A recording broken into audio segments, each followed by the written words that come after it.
She looks...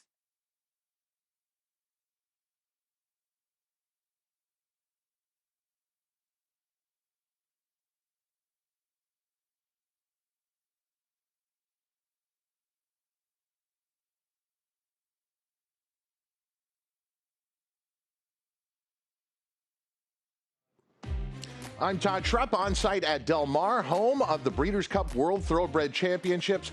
14 championship races Friday and Saturday here at Del Mar, and yesterday they drew post positions for all of them. We'll be talking about the impact of that post position draw. We'll also continue to follow Thorpedo Anna, one of the biggest stars of the weekend.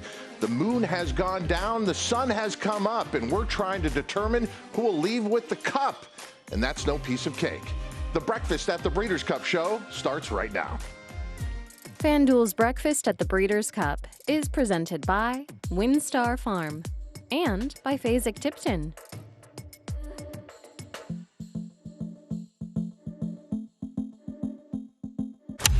Welcome to Breakfast at the Breeders' Cup.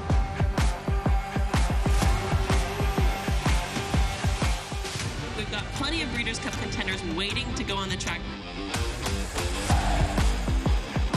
We're so fortunate to see so many of these horses in the Breeders' Cup.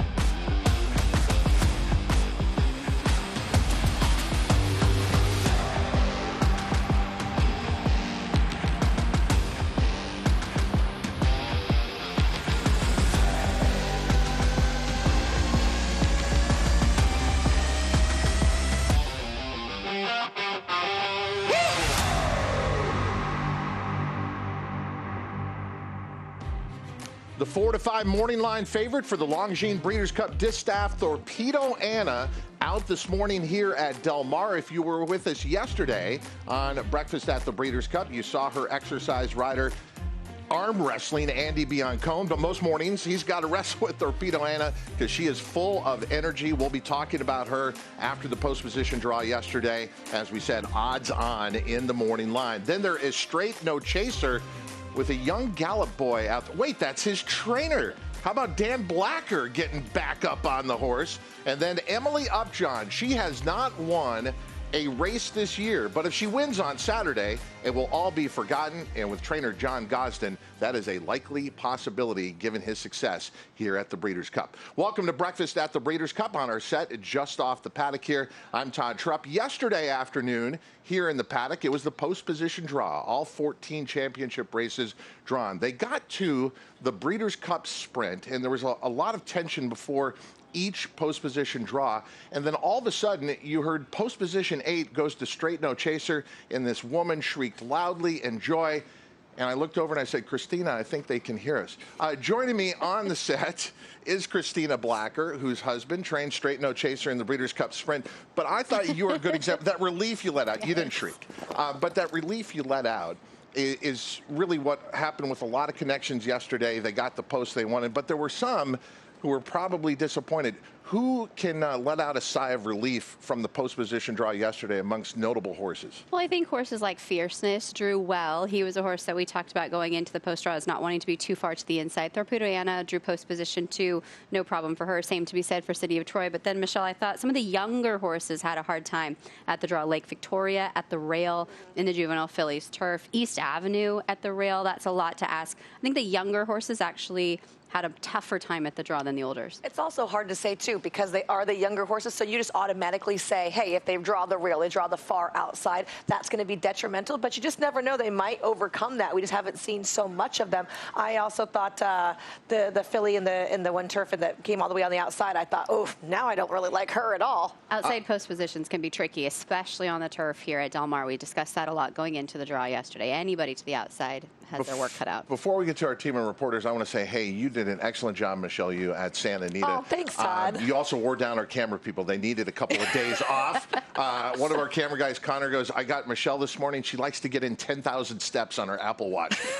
We are very happy to have Michelle Yu with us as part of our team coverage. And let's go out into the field right now with Andy Biancone. Todd, good morning, and thank you so much.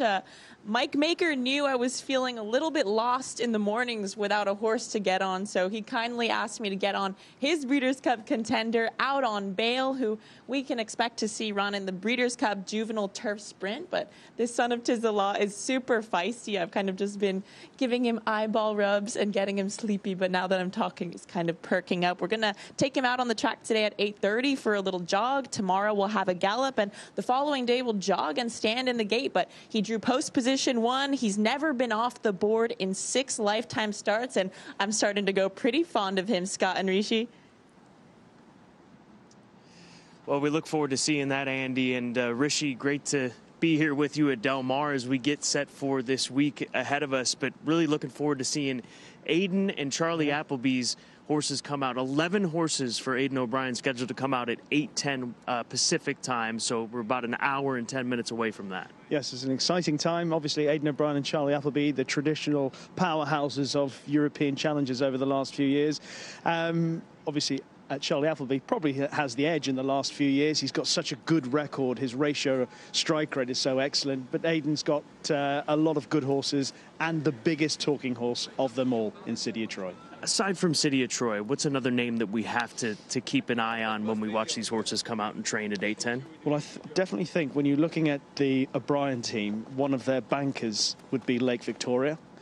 She has been fabulous. She's improved with every start. She dropped back in trip from 7 furlongs for the first time to 6 to win the Cheveley Park at Newmarket last time out. She's an outstanding filly. At the start of the year, it looked as if Aiden had a very strong team of 2-year-olds, especially fillies. Royal Ascot, you remember, Fairy Godmother, right. Bedtime Story. They looked like world beaters.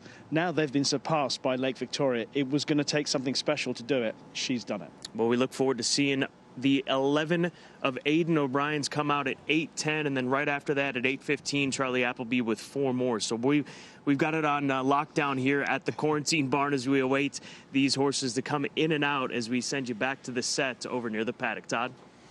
And it seems with each passing year, this becomes more and more of an international event, a record number of entries from outside of the United States this year. Absolutely, and that the cornerstone and a pillar of the Breeders' Cup since its inception, and it feels like, and it is reflected in the numbers, the international participation continues to grow. Horses running from South Africa for the first time this year. That was a long time in the making, and a record number of those entered. And Michelle, I know you like to see those horses come from overseas because we're all fans. We watch their races, and now we get to see them up close. Let's turn our attention then to the mile here and taking a look at 10 Happy Rose. And 10 Happy Rose came on the track just a few minutes ago and could not have been more well-behaved the entire time that we've been watching here. Just as out for a nice little stroll, but that's kind of what we see from the Japanese horses as well, right? They come out and they take their time. We've talked to several of the connections, and that's what they do when they're training centers. They are out for hours and, you know, walking around and going up and down hills. So love to see 10 Happy Rose here, really perky. You can see she's got a little bit of damage. Maybe she ran into the side of the trailer or something. Looks like, yeah, a little bit of a rub there on her hip, as you can see. And she is kind of taking it in. This is actually the first time we've had the opportunity to see her. We've seen a lot of the Japanese runners, but this is our first look at her, and she is still, again, kind of looking around at these new surroundings. Every day in the lead up to the Breeders' Cup, as the crew here continues to make their preparations, there's more that is built. There's more that's added out on the racetrack in terms of the decorations, the grandstand, the temporary seating that goes up. So there's sort of something new for these horses to see every single day. Her biggest race was the victory in the Victoria Mile. That was 2 starts back in May. I like the fact that she has had a recent race. A lot of the Japanese runners, because they take the summer off with the warm temperatures, are coming in very fresh or off a long layoff, which is demanding when you're competing at this level of competition. Don't you she also may not feel have like, won last out, but she has the race. I feel like that was a prep, right? They ran her shorter than her preferred trip. I mean, she's always pretty much gone 7 or a mile, and they cut her back to that 6. I don't think that they were expecting her to win. I think they just wanted a real stiffener in her. Bred by the legendary Shaddai Farm, a daughter of Epiphania out of the Tonino Gimlet mare, Fatal Rose, Japanese bred and Japanese Hope, 10 Happy Rose for the FanDuel Breeders' Cup Mile presented by PDJF. Let's turn our attention to Future Stars Friday and a horse out on the track today for the FanDuel Juvenile. Yeah, this is going to be Shin Believe that we'll take a look at here as he's out on course. Nice little gallop from him. Just see if the go ahead and let him open up his stride a little bit or not. He has one of the more unique pedigrees in that you're reflecting the world in this pedigree. He's a son of Constitution, so he has the American sire on the top. But then he's out of an Argentinian mare by the name of San Pus. She is a daughter of Footsteps in the Sand from Europe. We're going all over the world with the pedigree for this guy. He's only run one time so far. He did win that race, and it's a lot to ask at 1 1/8 first time out. Not only that, look at his purchase price, Christine. I mean, it was an $800,000 OBS purchase, right? So he had to work good, he had to physically pass, and we see a lot of like Baffert horses coming out of the OBS sale that are very, very quick. If the Japanese are going to step in and start taking these really great OBS horses, this is what you're going to see from them, right? A horse that has this really great pedigree that is quick enough to compete over here, and it's not just stamina based. They're going to influence some speed here as well. This horse coming down the lane for his work, I feel like very typical of a lot of the Japanese horses, the way they kind of work down here with the riders is keeping after him just a little bit. This horse, I don't want to say green, but he's certainly looking around. You see those ears up, and he's not wanting to go forward. It's not because he doesn't have a lot of energy. It's because he's looking at, like you mentioned, the tent and everything else. Switched his lead there at the end, it looked like. Andy? Todd, thank you so much. Kenny McPeak joins us. The Grizzly Bear, Thorpedo Anna, hit the track for the first time today. What were your thoughts, Kenny? Well, we had a light day with her. We just jogged her twice, and then we schooled her through the paddock this morning. She on the truck, she got a little nick on her hip. Somehow, some way, she on the flight over. Just something minor that we're just having to doctor up a little bit. It's never easy, right? It's always something. But anyway, she's full of energy. She's drilling the feed tub. But we jogged her twice today, and tomorrow we'll get a full gallop in her and, you know, let her do her thing around there. We're expecting Deni to kind of be bent over because her energy level's massive right now. Absolutely. So having that little nick on her hip, that's what prompted the decision to jog too today.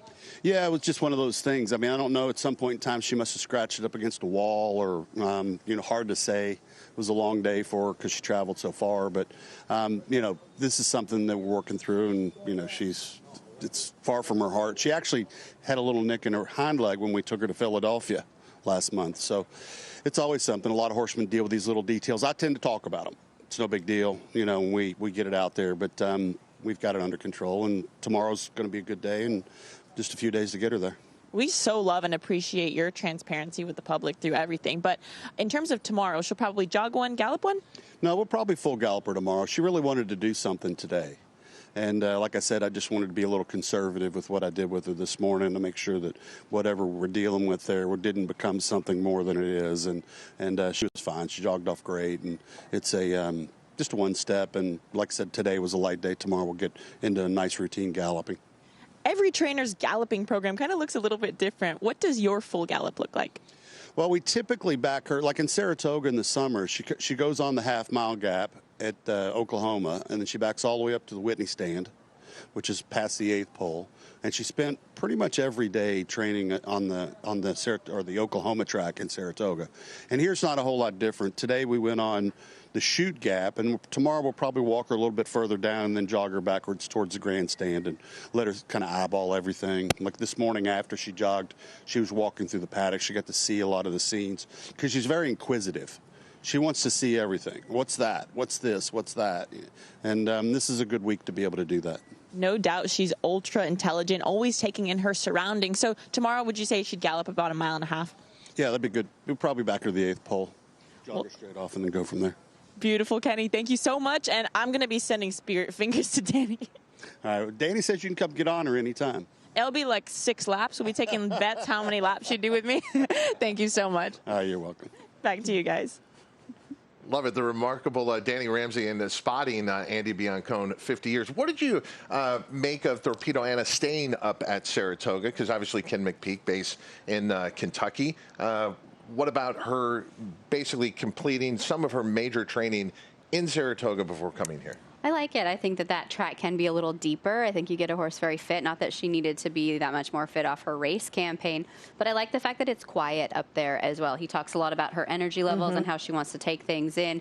That surrounding, especially this time of year, it's nice and cool, and it's just very peaceful for a horse. Not only that, but there's a lot less horses up there, right? You go to somewhere like Churchill or whatnot, and there's going to be so many horses prepping up there. It's kind of like a private training center at this time of year, so it's really great mentally for her. Lots of activity out on the track here at Del Mar in the middle of it all. Rishi Prasad.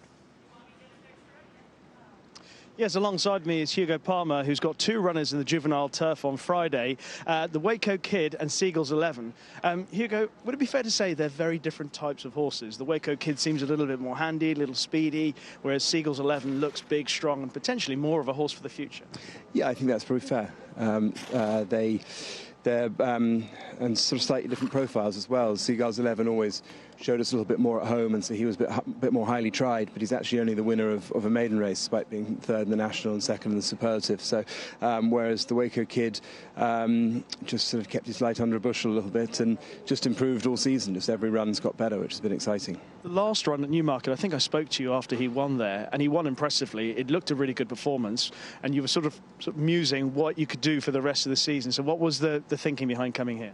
Well, I mean, there were 2 Group 1s left in Europe and no Group 2s, and if you add the value of the 2 Group 1s together and double it, you don't get to the Breeders' Cup. So it was a relatively easy persuasion to say to the owners, let's go to Del Mar.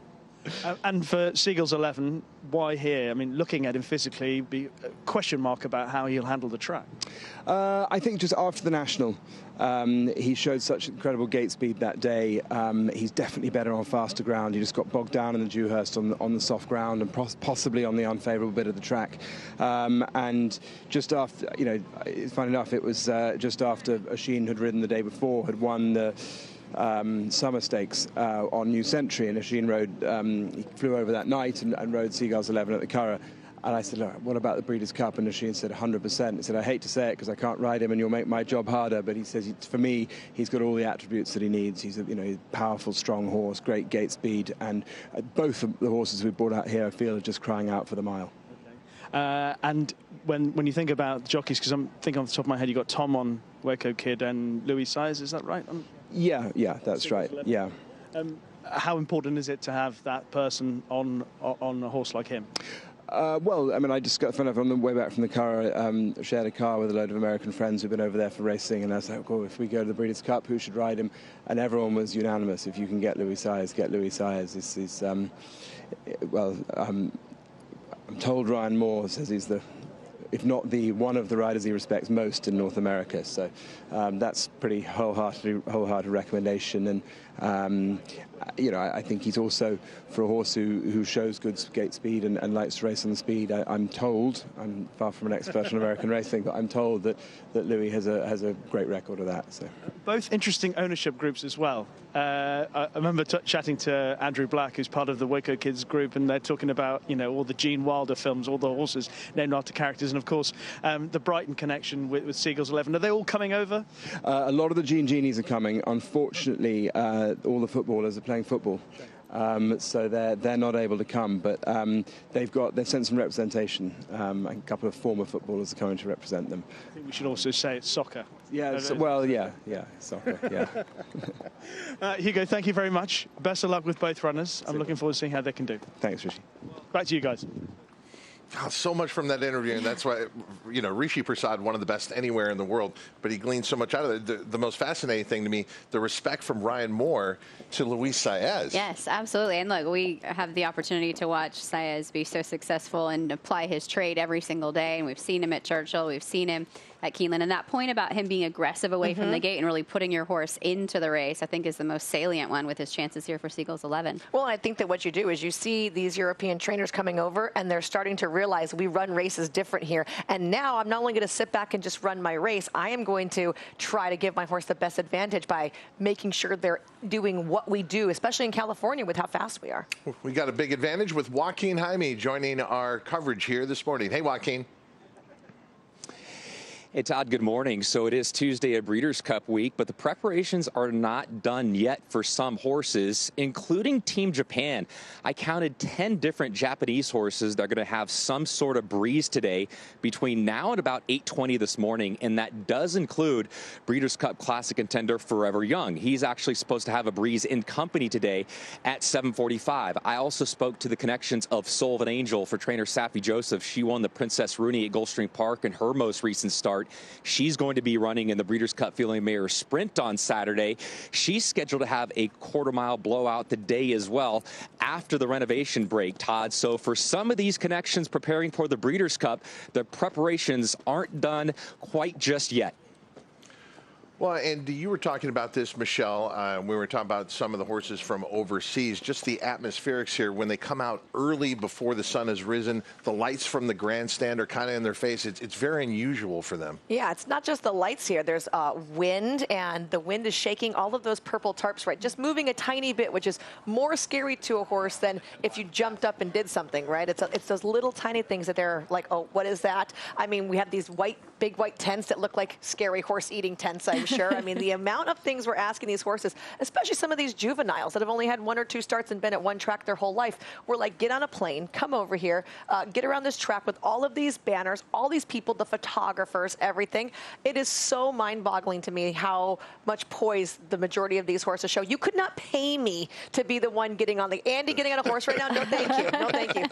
It's also important to note that the way they train overseas in Europe, they don't often train in both directions on the racetrack at the same time. So this is busy. There are horses jogging going the wrong way, and then horses galloping and breezing going the right way. So especially for some of those young horses, they're not used to other oncoming traffic coming at them in the mornings. Let's turn our attention to some older horses and Shahryar in the Longines Breeders' Cup Turf. This is Shahryar currently out coming towards the track here at Del Mar. So he was back here in the paddock behind us for, 20 minutes before we went on air, and he has been acting like this the entire way. So right now where he is, he's on the crossover, like back in the chute, so he's kind of leaving where the front barns are and going like back towards the backside. That's a long way. I mean, we're probably half a mile, a little bit more down the road from where he was right here, and he's been doing this the whole time. That rider cannot wait to get off and have some ibuprofen now. I would not forget about this horse at all in the form. I know his last race wasn't the best in the Sapporo Kinen, but again, maybe that was a bit of a prep. He was second, only beaten 2 lengths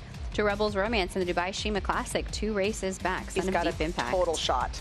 Let's stay with Team Japan, but this time in the sprint. Remake, who last raced in Korea and prior to that was in the Dubai Golden Shaheen, was 4th in there. In fact, a lot of horses out of the Dubai Golden Shaheen will end up in the Breeders' Cup Sprint, but under the cover of darkness, this was Remake earlier today at Del Mar. Yeah, we'll see if we get a clear view of him at some stage here as he comes into the stretch. There we go. Son of Lonnie. Remember, Lonnie famous for his antics, not always focused on the work at hand. This particular horse, in addition to that effort in Dubai, he then went to Korea for the Korea Sprint. He was the winner that day, and he beat 14 others for that victory. He was a heavy favorite. He was 20 cents on the dollar. Lightly raced this year, but he's 2 for 3 and comes in to the race this year in some pretty good form. I think he looks fantastic. He looked so good when we were over in Saudi when he won the Riyadh Dirt Sprint. Look at him here. He's just an absolute machine. He's going through his motions. He looks super interested. He's grabbing the bit. You can see it looks like they have like a kind of straight tie down on him instead of the normal martingale like we see. So this horse must be a big, want to go kind of guy. Derma Sotogake, a horse that we have seen many times before. He has had a career which brought him to the Kentucky Derby the year that Mage won last year, and as a 4-year-old has yet to win a race. Is there a breakthrough moment that could happen in the Breeders' Cup Dirt Mile for Derma Sotogake? Yeah, it's kind of hard to say. I mean, this year his form does leave a little bit to be desired. He was 5th across the wire in the Saudi Cup. He went to Dubai. He was 6th. He was 5th in his prep race in Japan coming into this effort. But he was 2nd in the Classic last year at Santa Anita. He has taken well to American racing in the past, but all that said, he seemingly came into last year's Classic in better form than what we're seeing this year. It could also be, though, that he was facing 3-year-olds, and a lot of that form was, against these 2 big races, right, that were just restricted to 3-year-olds. And this year he's been facing, obviously, older, this big open company, right? 2 of his 3 races this year were Grade 1 multi or international affairs. So I think that just the company he's facing, from the Derby races on those cards to the big nights on those cards, you're talking about a lot different competition. So it might be like, it looks like his form was better, but it also could just be the competition is tougher now. Great energy for him on this gallop. I've never actually been a Derma Sotogake fan. I've always been Ushba or over Derma, but fantastic gallop he's got right here. Son of Mind Your Biscuits, Derma Sotogake back in America looking for the biggest prize in the $7 million Longines Breeders' Cup Classic. Friday is Future Stars Friday, so it's all about the 2-year-old races, and we turn our attention back to Future Stars Friday, and here is a contender for Japan in the Breeders' Cup Juvenile Fillies. She's a daughter of Speightstown out of a Curlin mare. You're getting an all-American pedigree with this filly. She was picked up Keeneland September of 2023 for $200,000, and she's really raced her way into shape. Exits a victory by 5 lengths, last out over a muddy surface into the race.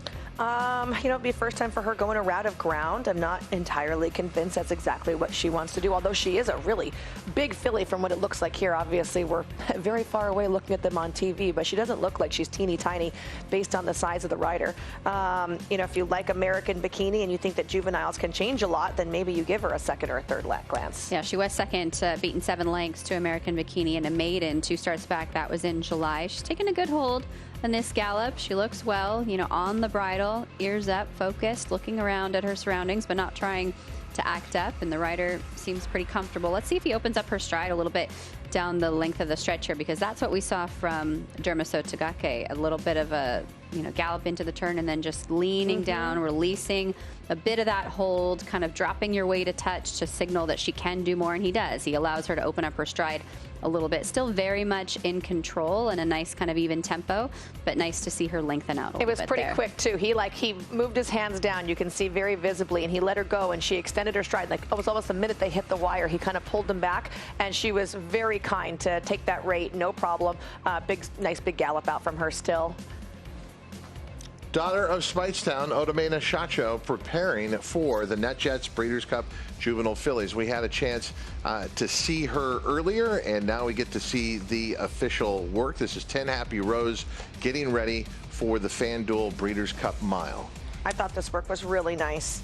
I was able to kind of sneak peek it right before we were putting it on air, and she just looked so happy and interested throughout. When she comes down the lane, you can see she's really moving with really nice energy, and a lot of times, these turf horses working on the main track, so some of them are going to struggle, some of them are not going to be as keen to be going around. And look at her, she's flicking her ears back, listening to her rider, but she's got him going forward because she's so happy. Here comes around on her proper lead. Let's see if she gets us a swap.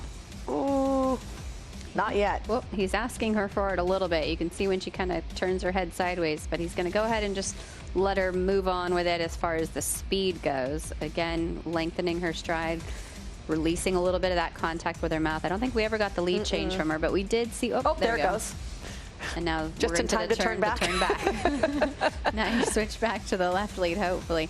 There's nothing that feels more awkward than turning left as a horse is leading right. It's counterintuitive to the motion of what you're doing, whether you're on a racehorse or a show pony out there. It's something that you do want to help them balance their leads depending on the direction you're going. We have to keep in mind, too, that when she's on the wrong lead, it could not look as smooth as it did, right? She still looked pretty smooth for coming down the lane on her wrong lead. Are there any other horses aside from Team Japan this morning? That is an impressive array that they have brought over. When we come back, we are going to return to Future Stars Friday and talk about Ferocious in the Breeders' Cup Juvenile. That's ahead when Breakfast at the Breeders' Cup returns right after this.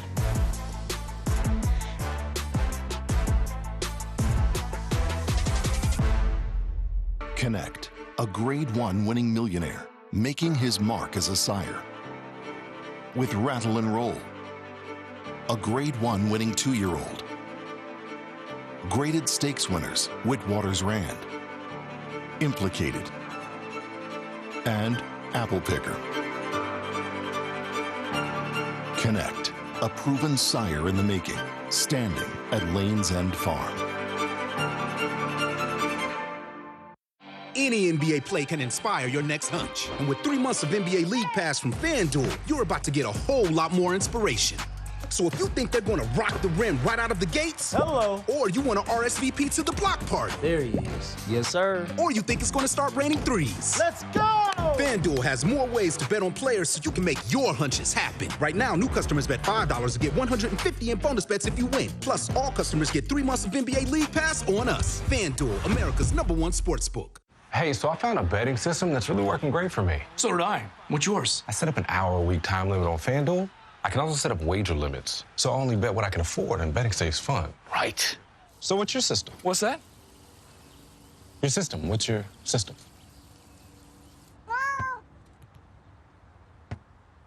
What is that? Every bettor has a system. Make FanDuel's responsible gaming tools a key part of yours.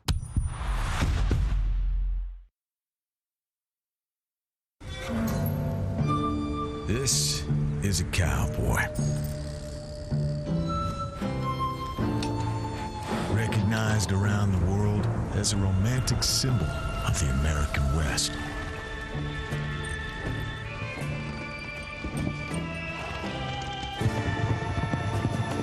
But in Texas,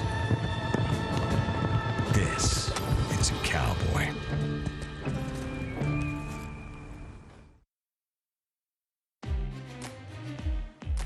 Welcome back to Breakfast at the Breeders' Cup. A renovation break for training hours this morning, but what a gorgeous look at the sun breaking through the clouds down here at Del Mar this Friday and Saturday, the Breeders' Cup World Thoroughbred Championships. I'm Todd Trupp alongside Christina Blacker and Michelle Yu on our set just off the paddock here. East Avenue is one of the expected favorites over the 2 championship days of racing, and he's in one of the marquee events, the FanDuel Breeders' Cup Juvenile. But you might forget, before he won the Claiborne Breeders' Futurity, he was not favored in that race. That was Ferocious. For more on Ferocious, Joaquin Jaime.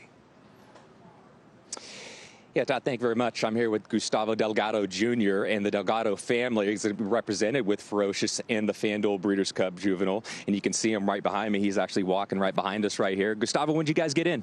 Last night. Yeah. Travel go smooth and everything? So far, so good, brother. All right, so how's everything going so far? Everything's going good so far. It actually feels like Breeders' Cup. All the out-of-town horses are coming in, like you guys yourself. Okay, so this horse, by Flatter, he has 3 lifetime starts. Let's go start by start. He missed the break a little bit in his career debut at Saratoga. How much did he surprise you with that performance? Well, he shocked everybody with that performance, to be honest. The field that he faced that day, everybody was high on the horses. Mm-hmm. So we had a nice feeling when he won the way he did it. So we created that hype for the second start, the hopeful. And unfortunately, Javier couldn't ride him that day. Ira was getting on him first time. So we think that after his first race, the next 2 races, it's always been something going on. You know, we don't like excuses. No, but I mean, we hate excuses. But what are those things going on? Well, he lost a shoe in the second race. When he came back, we were like, well, he wasn't finding like the same stride that he showed in the first race. Mm-hmm. For the last race, the Futurity at Keenan, he acted a little bit at the gate. Never did that before.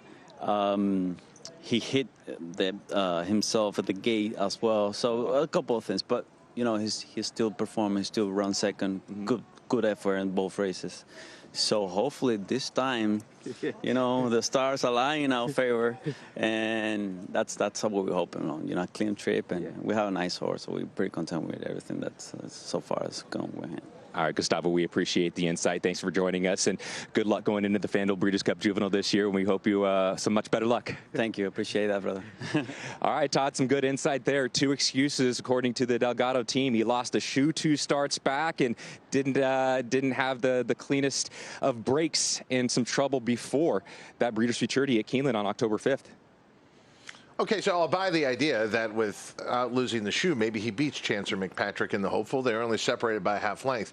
But East Avenue won with dominating ease last time. Do you believe Ferocious can turn it around on East Avenue? Well, if East Avenue continues on the trajectory that he is, no, I don't. Because even if Ferocious improves, I mean, East Avenue is already 5-6 lengths ahead of him off that last race. It would take a dramatic jump up, but you can see that type of, you know, dramatic moves from a 2-year-old. Yeah, you certainly can. I mean, the one thing that might click today, and they might love the track, they might get the best trip. I mean, with Juvenile, sometimes it's not always the best horse. It's who gets the best trip, especially when we're asking them to do something. And, you know, that was his first time going a round of ground. Now he's got that start under his belt. Not every horse in this field has the mile and a 16th out, so that could move him forward as well. And you have to say one thing about him. He's been a model of consistency. Even though it's been second best in a couple of those outings, he has been right there and doing, you know, a really good job of getting getting himself involved and into the thick of the talk. You know, it's not like he had one dud and one good race, and what do we do with him now? Look at Fierceness last year. I mean, he was Right, the true. biggest price over the 2 days of championship racing because of a poor race leading into the Breeders' Cup. Model of consistency. We often say that about Rishi Prasad. Wow, how kind, Todd. That is very kind. A trainer who's also a model of consistency is the man next to me, William Knight. He's having his first ever Breeders' Cup runner, though. He's a trainer who's got better and better over the years back home in Britain. But you've got a filly, Frosted Dawn, who on the face of it looks to face a very stiff task. She's running on the dirt against the fastest fillies and mares in America. That's the plan, unless, of course, horses come out of the turf sprint. Is that right? Yeah, but I think that's highly unlikely.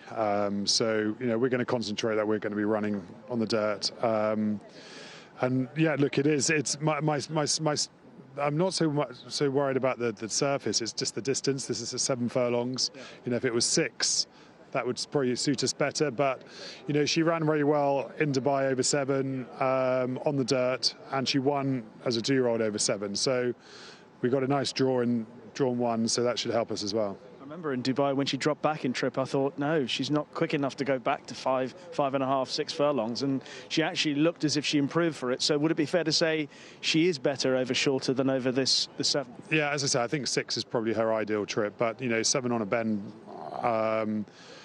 it will give her a chance of getting it. You know, if you look at her pedigree, she's by Frosted, who was a very good miler on the dirt, and then the dam side is very much mile and a quarter. So that's why when we originally went out to Dubai, our plan was to run the UAE Guineas, thinking that was going to be her distance. But look, she's by a dirt stallion, so as I said, surface doesn't really bother me. It's just the distance. We often talk about horses making it to America to race on the dirt from a European perspective and talk about the challenges. And obviously that's a big talking point with City Troy in the Classic. As a trainer, how do you prepare your horse for a battle that it would never have ever encountered before? Well, she has, because she's run in Maidan on it. So she's against the Americans in their backyard. Yeah, true. That'd be a very different pace of race. You know, 10-runner field. But look, she's got quite good gate speed, although she didn't necessarily show it over 5 furlongs at Keeneland the other day. But she's generally quite quick out. You know, the 7 furlong shoot here, it's a nice, you're not straight into a bend. So, you know, if she's got to sit one back, I don't think she'll mind the kickback so much. So, look, I'm relatively confident that the pace of the race and the surface will cope with. The other thing you've got up your sleeve that some people may or may not know about is the fact that you were involved with one of the best horses around travelling the world with Ouija board back in the day, a former Breeders' Cup winner. Yeah, exactly. She was a fantastic race mare. And when I was an assistant to Ed's, unfortunately Ed never let me loose in the Breeders' Cup. He always went and I stayed at home. But yeah, she was fantastic, and you know, Ed and the team, they had amazing days with her and Leilani before that. So yeah, so sort of well used to it's well used to sort of the procedure of getting horses out here, but to have a horse running in my name out here, you know, I've been training a while now, and you know, we've been to quite a lot of other racing jurisdictions, but to be out here, it's fantastic, and you know, going to make the most of it. Well, enjoy every minute of it. Good luck with Frosted Dawn. Thanks a lot. Cheers, Richie. Thank you.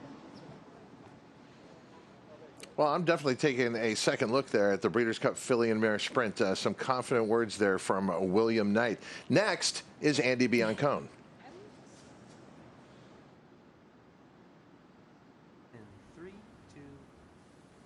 I am fangirling so hard right now, guys. It's not every day you get to stand next to a champion horse like Next. Obviously, this horse has been incredible since he stretched out in distance. Claimed for $50,000 a little while back by the Bill Cowan's team, but he's won his last 7 stakes in a row by a combined margin of over 90 lengths. And granted, it's been at marathon distances, so over about 1.5 miles he's been running. But Next has been taking up all the scenes of Del Mar. Justin Atkins, assistant trainer, has been getting him prepared to go to the track today. He's going to have a little jog, but this horse is going to try his luck in the Breeders' Cup Classic because he's just been doing that well. Okay, a number of things here. The outside draw for Next, that was a big thing. Good for him, bad for him? I mean, we've talked about how it's such a long run into the first turn. I do think he's a horse that wants to be pretty close to the pace, if not on the lead. I think he gets very brave in that scenario. So you are going to have to use him a little bit more from there. But perhaps that early move really dictates the results of his race in general. If he doesn't make that early position, I don't know that he has much of a chance in against this group, as much as his speed figures are very impressive.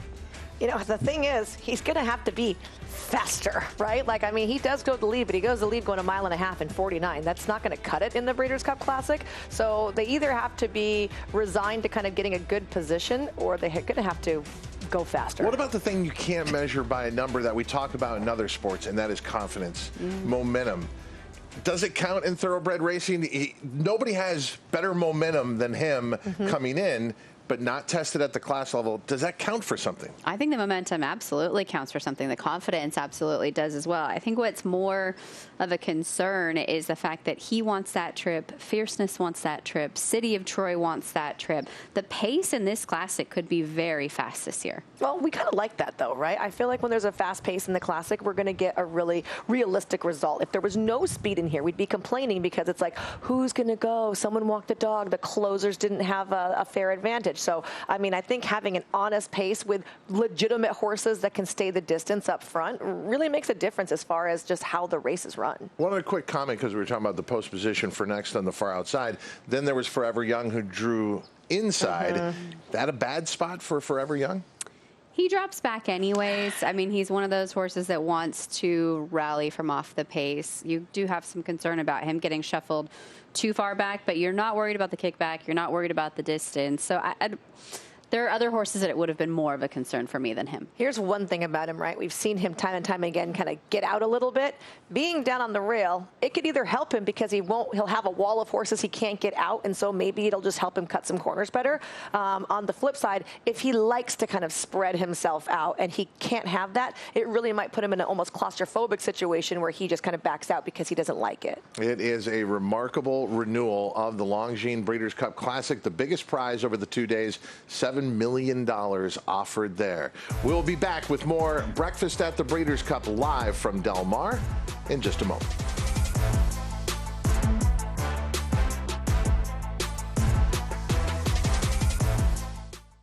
Seems I can live a day without you, baby.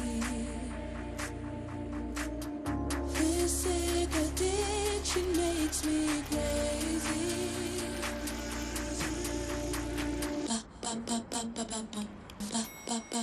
And I'm ready to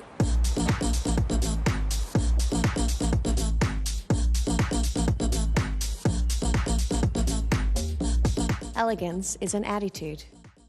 DeMarchelier offers breeders a rare opportunity as the only son of Dubawi standing in Kentucky. Dubawi, one of the world's most celebrated stallions, is now a sire of sires.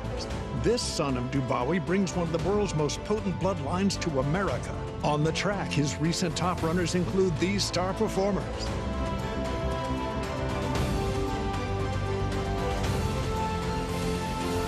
DeMarchelier, standing at Claiborne Farm. If only every adventure began with your makers of wishes come true. If only they anticipated every aspect of your imagination. They would remind you that surprises are for the child in all of us. Help you celebrate successes and ensure all your milestones are absolutely unforgettable. What if only was possible? It is with only NetJets. This is a cowboy. Recognized around the world as a romantic symbol of the American West.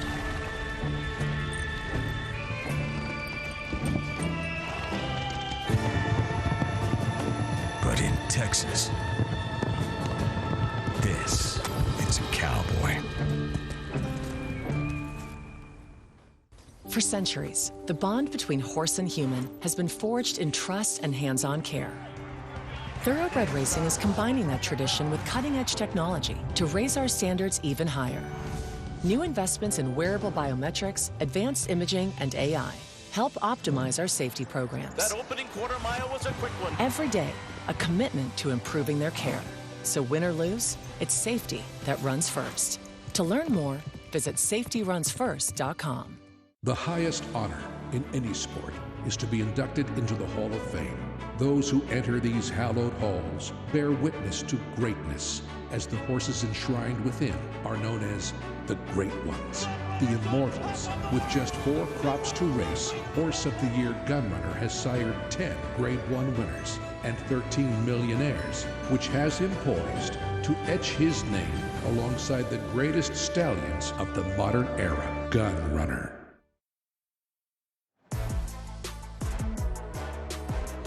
So many championship dreams still alive as we approach 2 days of championship racing. The Breeders' Cup World Thoroughbred Championships back at Del Mar for a 3rd time this Friday and Saturday. Some horses start out the year not even thinking about the Breeders' Cup. You could say Farbridge was one of those horses. The first start of the year was an optional claimer at Gulfstream Park. He came through as a winner, but then the next 3 races in Graded Stakes Company, he didn't look like he could win a Grade 3 race. And then back-to-back Grade 1 wins, and now his Breeders' Cup dream is alive in the Longines Breeders' Cup Turf. But there are 2 key members to his team who have made this day possible. Here's more on Farbridge.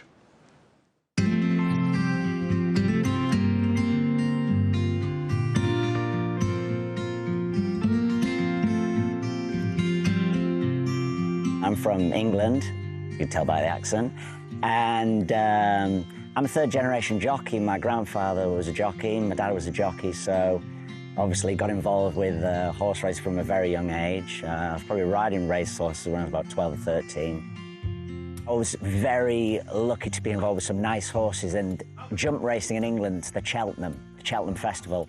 I rode at Ascot, I rode some really big tracks, and I rode a couple of winners at Epsom, where the Epsom Derby is, and decided I want to hone my skills in America. So I was lucky enough to be introduced to the Clemonts, and they helped me with my breezing, get some times together, and I fell in love with the place in America. Started as a breeze rider and exercise rider for Mr. Clement, and then evolved from there, and I ended up assisting with traveling, going out of state with the horse out running. It's a great team, it's great camaraderie, everyone works together, just a really good connection with the horses. Farbridge, originally we had him in our barn as a 2 to 3 year old season, and we campaigned him in Florida. The boss had penciled in the Belmont Derby as a target, but unfortunately we lost him.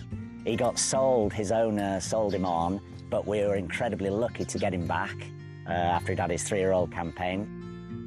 He's got his quirks, he's a quirky character, but he's all heart and he's got a serious engine. But he is an incredible horse and we adore him. We just found him unlucky in some of his races. Poor trips, I think he got a bit unlucky.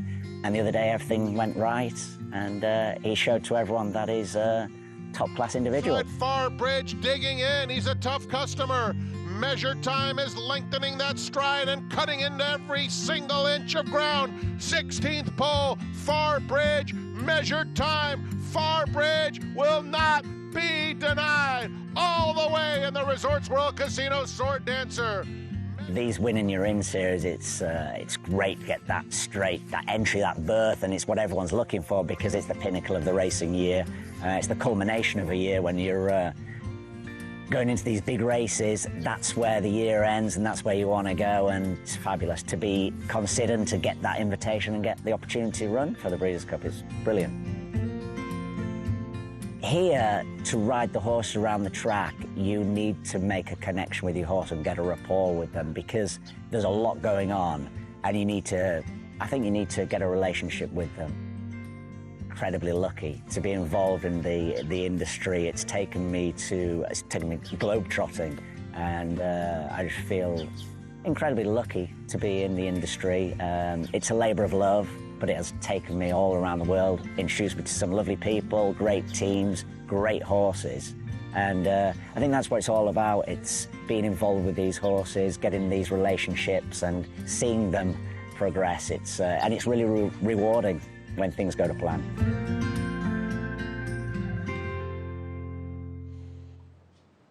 Our thanks to Thoroughbred Daily News for that Breeders' Cup connection, looking at Farbridge, and just another emphasis on how the Breeders' Cup Challenge Series can make these dreams come true. Because, like I said, first half of the year was not great for this horse, but then a winning year in, and it changed everything. And there are people like that connected to every single horse in the Breeders' Cup. You know, upwards of 200 horses, and then all of these individuals that love them and care for them. And Breeders' Cup has an entire series on those connection videos online if you want to watch them. There's so many that they've taken the time to get to know the people that love these horses so much. Well, we get to know the people in the barn, but also the connections behind Farbridge. LSU Stables is Larry and Leslie Sarf. They actually went on their first date at the racetrack, Belmont Park, in 1967. Yes. And they've been obviously lifelong horse fans, and they're the ones that purchased this horse, had moved him to Pletcher, put him back with Clermont, and they have just been enjoying the ride this horse has taken him on. They love him. I talk to Larry quite frequently. He's a big helper of the backside over in New York. He has been a big karma donator, PDJF, and he just loves this horse. He just sends me photos of him in his stall and like him petting him, and he's like, look what he's doing today. Like, he loves this horse. It's awesome. And the renovation break over. Horses are making their way out onto the main track here at Del Mar. Let's check in with Scott Hazelton. Yeah, Todd, one of those horses that'll be making her way out there for Rusty Arnold is Totally Justified. Kilwin already went out this morning, Rusty. What led you to take Kilwin out early and then wait a little bit for Totally Justified? Well, one had to go first. We'll probably switch them tomorrow. We just we'll put them about an hour apart just for my crew to get everything done, and no particular reason. How did they make the journey in from Kentucky? They look great. Look like traveled good. They were fresh yesterday afternoon, and the one's been out. She was plenty fresh, and see how the other one is, but everything looks good so far. Looking at this race, and now it's drawn, post positions drawn yesterday evening here at Del Mar. What was your takeaway for both of these fillies and the opportunity on Friday? Well, the draw was great for us. It's an extremely tough race. I was talking to Jerry Bailey yesterday on a plane, and he said he thought it was one of the tougher races on the card, which looks that way. But we drew good, and now you've just got to hope for a good trip and hope your horse shows up. Kilwin went out earlier. How did she make the training here this morning at Del Mar? Yeah, she's a happy camper so far. She got here late yesterday, and there wasn't a lot of activity, and there's a lot of activity now. So she's taking it all in. They're babies, both of mine are, so they'll learn a lot the next 3 days. You're in a busy spot here. You got a classic contender, Arthur's Ride, Jonathan's Ways here. We're seeing all sorts of horses and horsemen that we're familiar with. What's it like being back here with all these quality animals? Yeah, well, even as a trainer, it's nice to see these horses. I mean, just nice one, one after another, walking around the shed, so it's great. Yeah, there's Scottish Lassie. There's a Toyota Bluegrass Stakes winner in Sierra Leone walking right by us. So this is a good spot. Great to see you, Rusty. And we look forward to seeing these fillies competing on Friday. All right, thank you. Rusty Arnold had a personal milestone win at Keeneland. He also had a lot of momentum at this Keeneland fall meet, and so he comes in here with some good confidence. Yeah, and always that quiet confidence, too, as well. Just someone that is very transparent about his horses, a very high percentage year in, year out. Just one of the good guys in the game that tells it like it is, a straight shooter, and the horses are very much the proof of all that hard work. I love Rusty Arnold. He's always been just a class act to me, and it's great to see him on the biggest stage with some nice horses. Among that trio out on the track right now is Forever Young, one of your favorites for the Longines Breeders' Cup Classic, drawing the inside. And something we were talking about yesterday, Michelle, you when watch him out on the racetrack. You know, when we talk about, awe-inspiring, and you see, he just looks like a normal horse in some ways when he goes out there, but I also like his demeanor. He's just very laid back. That's actually funny that you say that he just looks like a regular horse, because he does when he comes out. He could, if you stuck some English tack on him, he could be easily a little show horse, right? He just comes out there and he's very calm. You can see the rider has a little bit of a looser hold on him. He's just letting this horse do what he wants to do. He is not turning a hair. What a cool cucumber. As we heard from Joaquin earlier, he is scheduled to have another little piece of work today, and we've seen a lot from him in terms of these longer routines that is very traditional of the Japanese style of training. So the rider comes out with very long stirrups. He gives him a good jog. He'll probably jog once around. At some point they will stop. He'll tuck those stirrups up a little higher before they go out and give him a little bit of a breeze. But when we did see him do so a few days ago, it was more of an open gallop. So we'll see if today is similar to that, in that kind of a 2-minute lick type, but even slower? Or is he actually going to drop him down to the rail, open up his stride, similar to what we saw from Mushbachasoro earlier? Well, I will say this. These horses are all equipped with polo bandages. You're not supposed to work in polo bandages. If you look to the left and you see the other Breeders' Cup Classic Contender right there, he's wearing a little bit more of an elastic bandage, and that's generally what the horses are supposed to wear when they're working. You're not supposed to work in polos just because of the way they're fastened. So if they are going to work, they're a little more of a gallop. It might be more of a, well, or maybe like a little, you know, a tiny blowout, but they are not supposed to work in polos.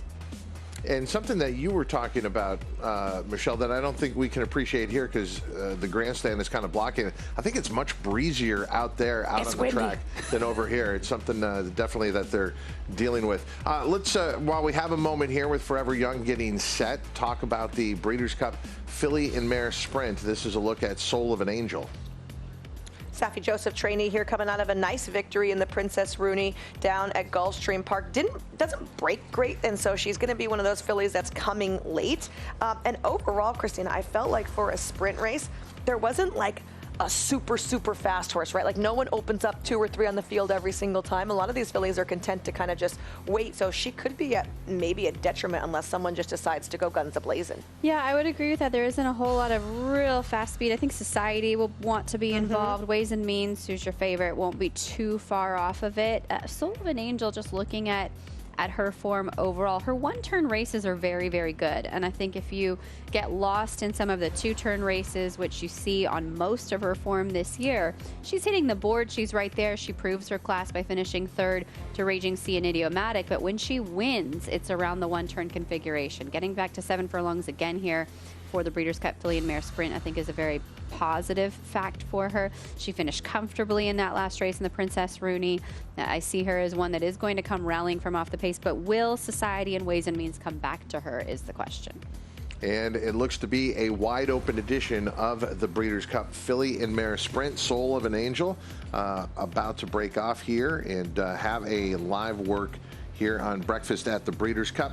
And Safi Joseph Jr., he's had some breakthrough wins in his career, but trying to break through here at the Breeders' Cup over these 2 championship days. I think one thing to remember about the horses coming out of South Florida as well is with the weather, with the hurricanes, there was a lot of interrupted training. We've seen that reflected most notably in the Jose D'Angelo horses. This particular mare, she worked September the 14th. She ran September 21st. The next work that you see for her was October 15th. So that's 3 weeks subsequent to her race, which some people will give horses a little bit more time to recover before you come back on the work tab like that. She had all those route races under her belt, but occasionally you'd see a work a little sooner after a race in that. She has that one. She has the October 21st. This is her opportunity for some finishing touches. But with that stop and start and maybe not even being able to go out and gallop, you do have to consider that in the preparations for all of the horses coming out of South Florida this year. Before she ran the Purcell Ensign, she worked a week out from that, and then she had a break for 3 weeks also in that particular instance. This would be a very close to the race kind of work for her, judging at her tab, but you can see it's not letting her do much. It's more of an open gallop. Yeah, it still has a good tight hold of her, kind of let her open up her stride just a little bit coming down the stretch there. She switches leads on cue, has a nice long hold. She looks like a kind mare to ride, kind mare to work. I hope so. When she comes from so far behind, you don't want to be fighting her the whole time, right? Soul of an Angel finishing up one of her final major preparations leading to the Breeders' Cup Filly and Mare Sprint. That gives you a little bit better idea of the breeze they're dealing with down at the trackside here at Del Mar. We'll be back with more Breakfast at the Breeders' Cup after this. The highest honor in any sport is to be inducted into the Hall of Fame. Those who enter these hallowed halls bear witness to greatness, as the horses enshrined within are known as the Great Ones, the Immortals. With just 4 crops to race, Horse of the Year Gunrunner has sired 10 Grade 1 winners and 13 millionaires, which has him poised to etch his name alongside the greatest stallions of the modern era. Gunrunner. Researchers have identified 34,000 unique human feelings. But which feeling feels best? That would have to be winning. A chance of winning's what you get every day on FanDuel Casino's reward machine with a $2 grand top prize. Yes, winning is number 1. It ranks higher than number 30, saying, I told you so. Told you so. Number 89, the feeling of catching your car keys with one hand. And number 78, thinking it's Friday when it's really Saturday. Those are pretty good, but not as good as new players getting up to $1,000 back in casino bonus and 350 bonus spins for the number one feeling, winning, which beats number 58, not jogging, and even beats number 18, the feeling of saving a kid from a well, 59 years later. The feeling of winning can't be beat. Feel it for yourself on the number one rated casino app, FanDuel Casino. So if you're happy and you know it, throw your hands up and show it. If you're happy and you know it, clap your hands. And if you love the life you're living, go ahead and dive right in and shake it like you mean it. Do a little dance. Show me what you got. Oh, oh, oh, oh, oh, oh, oh. If you're happy and you know it, clap your hands. Find your happiness in San Diego. Welcome back to a breakfast at the Breeders' Cup. Never shy to comment on just about anything in the industry, and also very confident in his horses. Owner Mike Rapoli, and he said if you want to bet the winner of the Longines Breeders' Cup Classic, bet that horse right there. His Fierceness. You know what I love is just watching the way that Fierceness has been galloping around the track here at Del Mar, because if you think back to the way that he was galloping going in to the Kentucky Derby, he's always been a little more laid back, but he was very much off the bridle. He was a little lighter in terms of the weight that he was carrying, and off the heels of such a big performance in the Florida Derby, the physical signs were there that it was catching up to him. And I think we were all so enchanted with those speed figures that you still kind of wanted to get behind Fierceness. At the end of the day, he needs more time between races, and he has had that since the Travers coming into this Breeders' Cup. I think that was an excellent observation, just how much weight he's gained. Obviously, we don't have a lot of weight opportunities to like have the real weights, but he does look thicker and more mature. Okay, let's go to the Longines Breeders' Cup Distaff. Thorpedo Anna looming there as a heavy favorite. What about Japan's Hope with awesome result? I love this filly. She's so beautiful. She's all class. She has a lovely stride. A daughter of Justify out of a deputy minister mare. She's undefeated at 7 for 7, and she was 5 lengths clear in her prep race. That's the Breeders' Gold Cup over a slobby track going 1.25 miles. You're not going to find any other horses in here that are backing up in trip to the 1 1/8 for the Breeders' Cup Distaff. Not many. Man, she really has a big ground covering stride, doesn't she? And she keeps her head a little bit on the low side. This is not what they want to hear now. I wouldn't mind trying her on the grass. Yeah. With that kind of pedigree. I mean, the Justifies can do it all. Awesome result in the Longines Breeders' Cup Distaff. Out on the track live here on Breakfast at the Breeders' Cup. Okay, we were looking at Forever Young coming out with a couple of other horses from Japan, and the media is everywhere, and there's a lot of curiosity about this horse because he came over to the Kentucky Derby and pulled off what had prior to that point been unthinkable. A Japanese-based horse winning the Kentucky Derby. He was very unlucky in there. Michelle Yu is also a controversial finish, but Forever Young, in his return to the races in Japan, seems to be set up perfectly to run another big race here in America. I agree. I think this is a horse that's proven time and time again he can run a good race and then back it up with a good race. It's not every horse that can do that. A lot of times you have to have a peak performance and then you kind of plateau or you go down before you can have another peak performance. And this horse just seems to have constant upward trajectory. Yoshida Yahagi also said that he was not 100% for the Japan Dirt Classic, that they brought him back up to that race because they had this race in mind. He was still able to win that pretty comfortably, according to the track comments. He was 1.25 lengths clear. So now we have the clue. You see the rider has shortened his stirrups. We are going to see that little piece of work here today from Forever Young. And to pick up on your initial point about the media attention, I've noticed all week that the Japanese riders, they are very aware that these horses are the stars. They make it a point to walk up to the cameras, to walk up to the media, to walk up to anyone with a cell phone and to share these horses with the fans and the media that are out there every morning. Well, when you go to Japan, everybody there is a star, right? I mean, you get off the bus and you're with any of the riders or the connections, and there are fans screaming with their cameras. It's like getting off with, like a rock star. NSYNC, I was going to say. They are definitely accustomed to it, and I think that they know how much we really enjoy it. And looking at him here, he looks so good. You mentioned that Yoshida Yahagi said he wasn't quite ready for the Japan Dirt Classic. He told us the same thing before the Saudi Derby, right? The horse wasn't that ready to go, and he still was able to win that. And then you saw him really improve from the Saudi Derby to the UAE Derby. So if we're going to see that similar progression from the Japan Dirt Classic to the Breeders' Cup Classic, and we've already seen him run well against the other 3-year-olds in this country, I mean, he's got to be a really, really serious contender. We'll keep our cameras on Forever Young and check back in with him. There is Arzak out on the track, back again for another try in the Breeders' Cup Turf Sprint last year, going 5 furlongs at Santa Anita, split the field, finished mid-pack in that field of 12. But now 5 furlongs at Del Mar. How different of a trip is it where we were last year at Santa Anita versus the Breeders' Cup Turf Sprint here at Del Mar? Well, it is quite a different trip, but I think it's a trip that he likes. I think if you look back through his form, I mean, look, he was second to Cogburn in the Jaipur. He was second by 3.5 lengths that day, but a lot of his best races that we see at Keeneland at 5.5, he's right there, he's able to stalk. But if we are all so high on Cogburn and the fastest horse in the world and ran 5 furlongs in sub-minute, Arzak was the horse that was able to run second that day. So I wouldn't completely dismiss his chances. If I'm going to play devil's advocate, it's that this turn to home at Del Mar is extremely quick. They rocket off that turn, and it seems like it's 2 strides and you're at the wire. So for a horse that comes from off of it, you're going to have to make that trip. And sometimes it's up the rail where the temporary rail gives away, and sometimes you'll have to try to go wide and really power down. But it is worth noting the shortened length of the stretch here at Del Mar. One of the first terms I heard from gamblers when I started out at the racetrack was a vacuum horse. A horse that everybody thinks is going to win, and then they suck up everyone's money and don't get it back.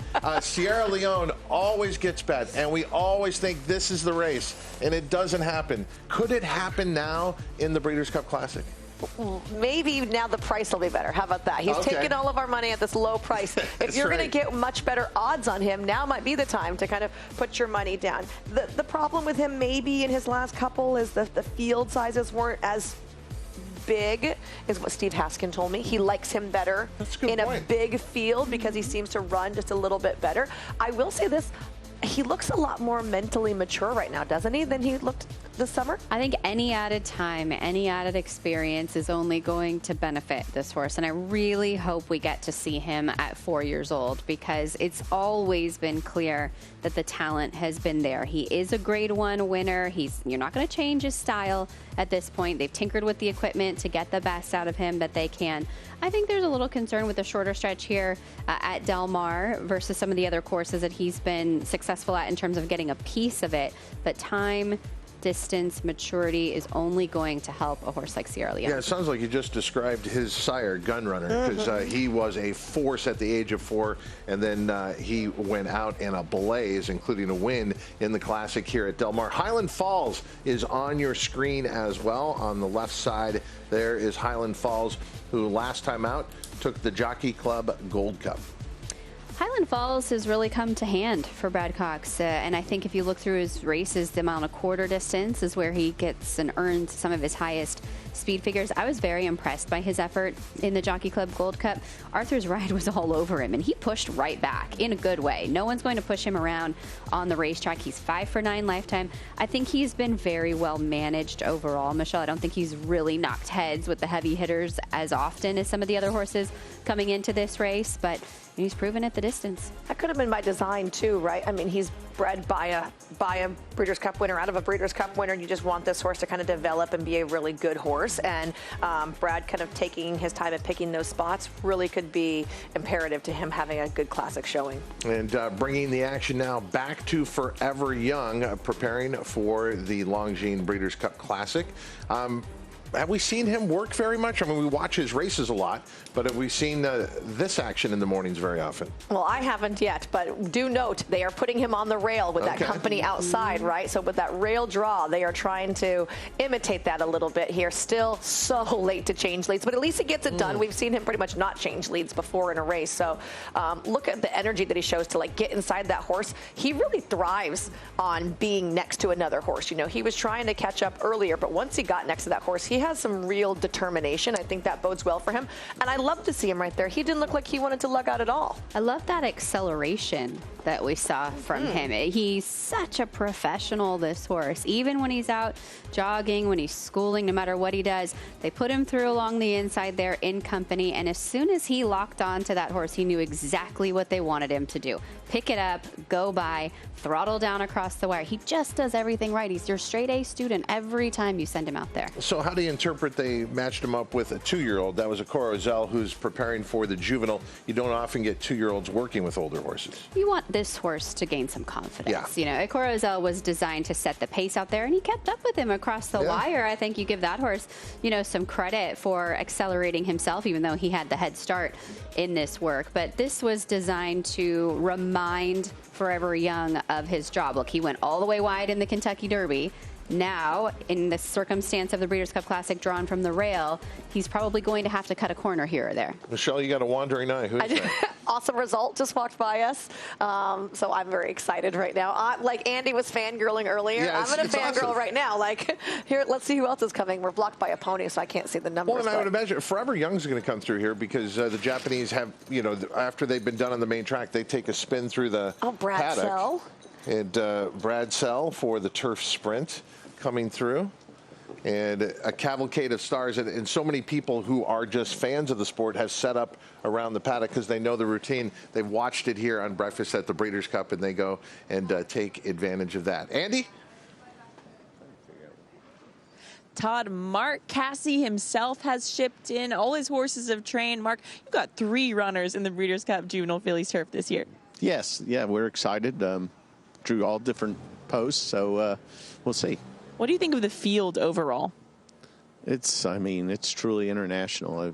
I was saying to somebody this morning, I've never seen it like this, which is good. This is what the Breeders' Cup's supposed to be. Good for the Breeders' Cup, not so good for us. Oh, it's a tough field, but I'm a big fan of Vixen myself. I am too. She just trained really well. Drew a tough post, so Johnny's going to have to work that out. You know, especially in the turf miles. You know, the outside post is tough. You also have Lacara running in the Juvenile Fillies. We saw her win impressively in the Grade 3 Pocahontas. How do you feel about that transition from a 1-turn mile to a 2-turn mile?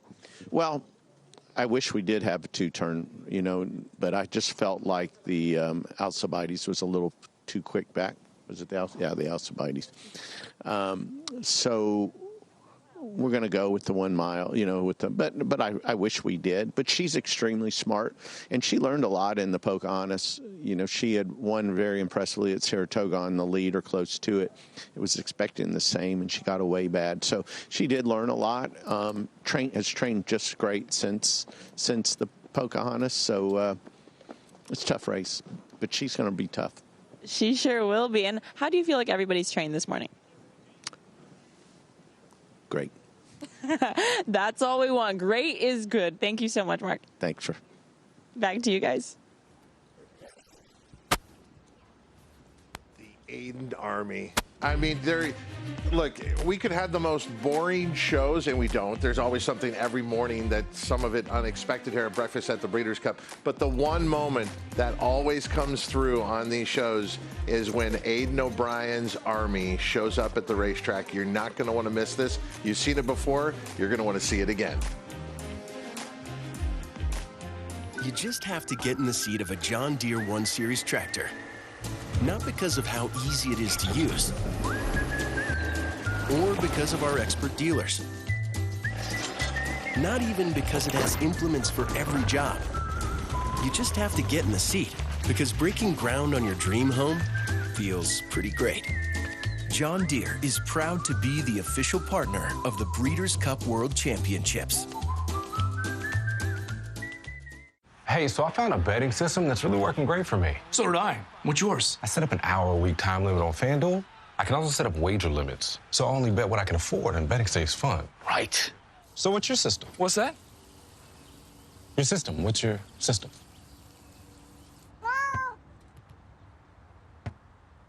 What is that? Every bettor has a system. Make FanDuel's responsible gaming tools a key part of yours.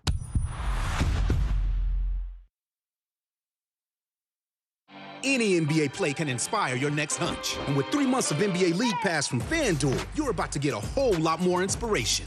So if you think they're going to rock the rim right out of the gates, hello, or you want to RSVP to the block party, there he is. Yes, sir. Or you think it's going to start raining threes, let's go! FanDuel has more ways to bet on players so you can make your hunches happen. Right now, new customers bet $5 to get $150 in bonus bets if you win. Plus, all customers get 3 months of NBA League Pass on us. FanDuel, America's #1 sportsbook. Seems I can live a day without you, baby. This sick addiction makes me crazy.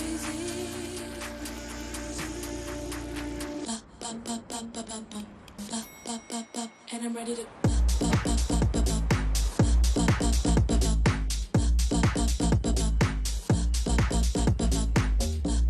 Elegance is an attitude.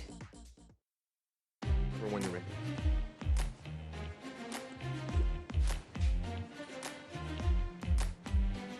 Welcome back to Breakfast at the Breeders' Cup, a Tuesday morning here at Del Mar. I'm Todd Trupp alongside Christina Blacker and Michelle Yu on our desk just off the paddock where a lot of horses, after being on the main track, have come back through, and taking a look right now at another horse from Japan. T.O. St. Denis right there on the track. Dirt mile competitor, and we've had the chance to see him a couple times so far this week as we flip forward to his form. He came over on that Derby undercard and ran a pretty good race, setting the pace extensively before being bested by First Mission, who obviously has excellent back class for him. This is the first time I've gotten to see him. Looks nice and relaxed out here. And you mentioned the pace. I mean, he's quick enough to keep up in the early stages, which is really key. 22 and 4. I mean, they went fairly quick in the Ali Sheba. He was right there. T.O. St. Denis getting ready for the Big Ass Fans Breeders' Cup Dirt Mile. And as we talked about, Aiden O'Brien about to send out his horses in his unique way. And it is going to be a parade of stars. City of Troy managing to shine amongst a group of horses who have accomplishments that are the envy of other yards. But City of Troy, you have watched him on the turf. We're going to get a chance to see him on the dirt in the Longines Breeders' Cup Classic. Wow, what a presence. Can I say something embarrassing for him, though? He got a little poop on his leg right there. You can see, like, he had a little bit of loose poop. As long as you're not saying it about me. Everyone's going to take a picture of him. He's going to have poop on his hock. Oh, but it's the flaxen tail that I'm focusing on. It might be poop. And if you had over 3.5 times the mention of poop on the show, you can cash your ticket. Aiden's Army out on the racetrack. And how many times, roughly, will they go around here? And before they in years past, they don't do a whole lot. They go the wrong way once, and then they turn around and they do one big long gallop, and then they head home. Yeah. And do they clear the rest of the track for them? And sometimes they've been out there by themselves. But is that the case here? Well, that depends if they've cleared quarantine or not. So depending on the quarantine rules, some of the tracks have made a specific time frame for horses that haven't yet cleared quarantine to be able for them to get on the track, but they can't be on the track with horses that are, you know, in the free and clear.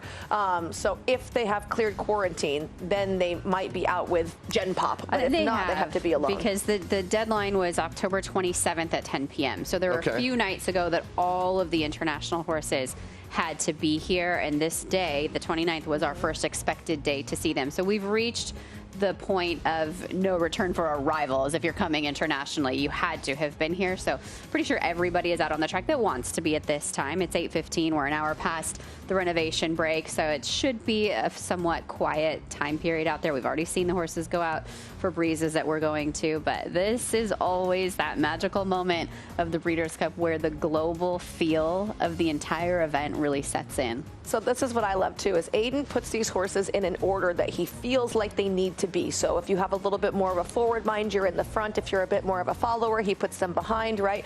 And you see City of Troy second horse there after the horse that's alongside the pony. So to me, that shows that he mentally is very smart. He handles stuff very well. He doesn't get, bothered by outside circumstances. I just love that for him coming in and trying these new things. And this is obviously the first time that we've seen him on the dirt.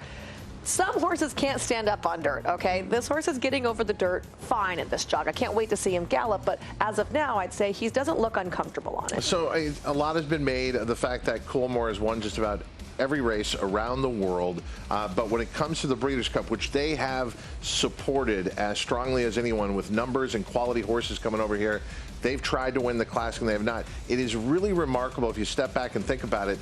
City of Troy is the morning line favorite for the Longines Breeders' Cup Classic. That was unthinkable at the beginning of the Breeders' Cup, that we'd have a horse come from overseas in our signature race and be the morning line favorite. But that is the case. City of Troy at 5-2, with Fierceness being the second choice at 3-1. But if you look at the accomplishments of City of Troy, if you take out the dirt part of it, he absolutely is deserved of the morning line favoritism. Yeah, like he's the best horse in Europe, and he is the classiest horse, that they've had the opportunity to bring to the Classic. I also think a part of it is the momentum, is the buildup, is the marketing. We've been talking about this horse since the day he broke his maiden. I was actually on the air for us in July of 2023 that morning, and there was already so much anticipation for him as a maiden first time out. So this is a goal and this is a target that has been very much on the radar, and it's been discussed in interviews all the way back to last year. At some point, will you go to America? At some point, will you try the Travers? At some point, they talked about this with him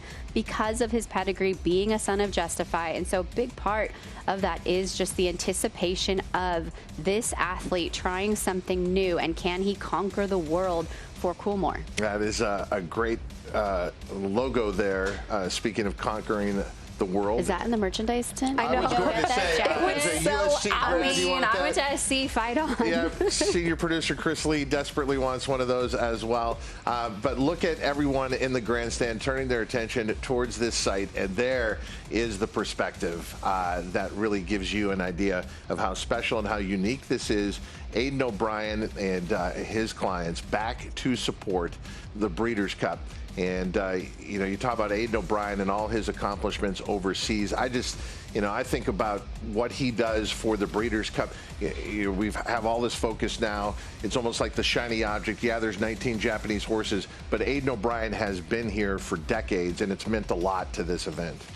Has, and I think if you also consider the global operation that he's running, look, he's got horses in the Melbourne Cup in a couple days too, and so he supports racing around the world with these horses, and just the logistics of it all, the personnel, how many riders came with these horses, where are these riders staying, who's driving them to and from. There's so much to manage, and you have to appreciate the team and the business side of bringing this many horses to an international event like this. It's like that athletic team in any other sport. They're so good that you show up early just to watch the shoot around, or show up early just to watch them stretch out on the field. This is what it's like with Aiden O'Brien. And something, Michelle, that Christina brought up about all the people that it takes to pull this off.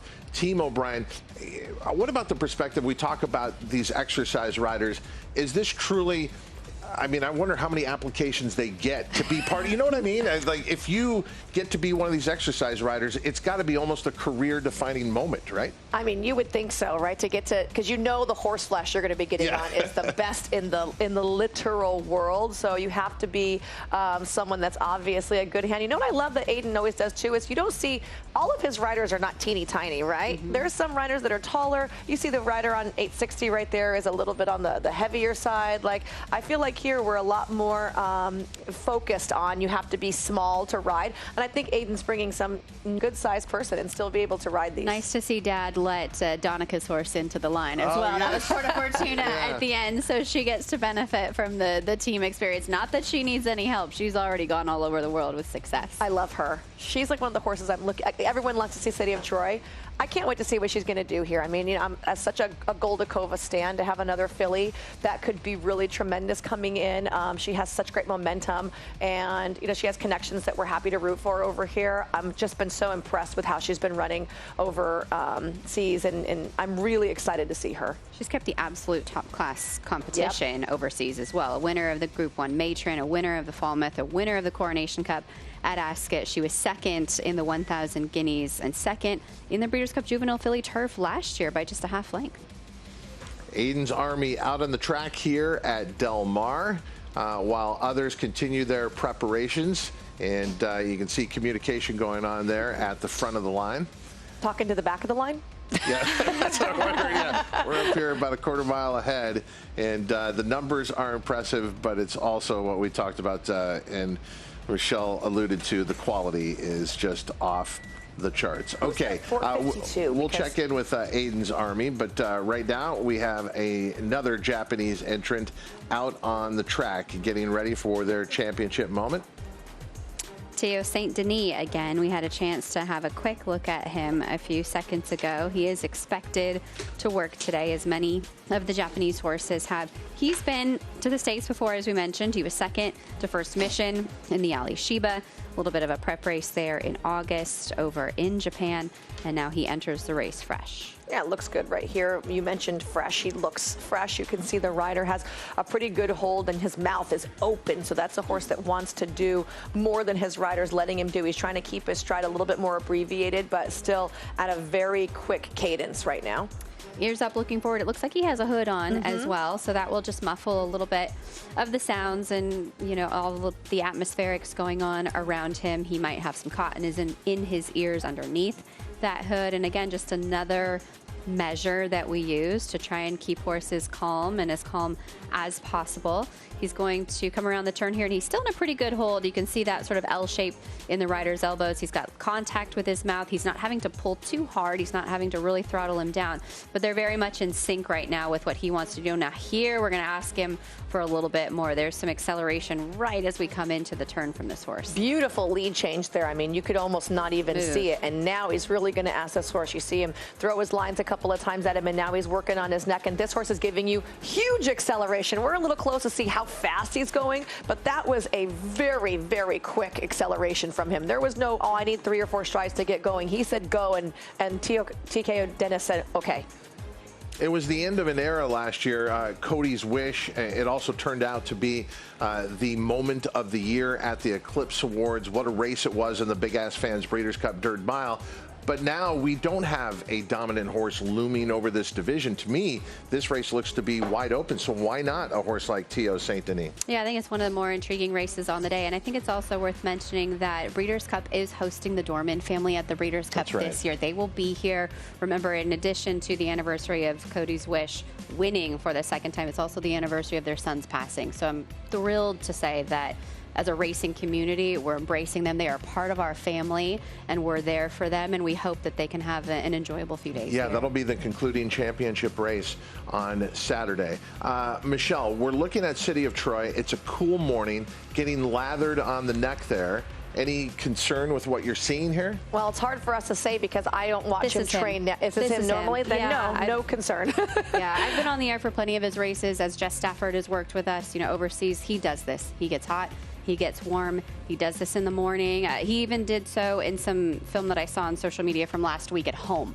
And if anywhere he's going to be calm and training, that would be at Ballydoyle at home. This is what he does. Don't be concerned if he does it on race day and if he gets even hotter on race day as well. The thing that's a positive about him is you see his demeanor the whole time hasn't really changed. So while he is getting sweaty, right, he's still acting very good. You're not seeing him do anything silly. He's not spooking at things a whole lot. He's not trying to go in another direction. He's not trying to run off. He is doing everything you're asking. He just runs a little bit hotter, as some of us know, Todd. It's also it's also worth noting when you're talking about horses that sweat, there is a protein in a horse's coat that secretes a bit of an enzyme, and when it is mixed with sweat, it creates that lather. The lather is not necessarily a bad thing. When you see horses absolutely dripping and pouring sweat, That's a concern because they're sweating so fast that their body doesn't have the opportunity to create that lather, which acts as a cooling agent to them and to their skin. It's like a dog that you see panting. It's a good thing. When you see a dog panting, that's how they're cooling themselves down. The lather helps a horse cool down. Now to Team Godolphin, Charlie Appleby with his contingent out on the racetrack.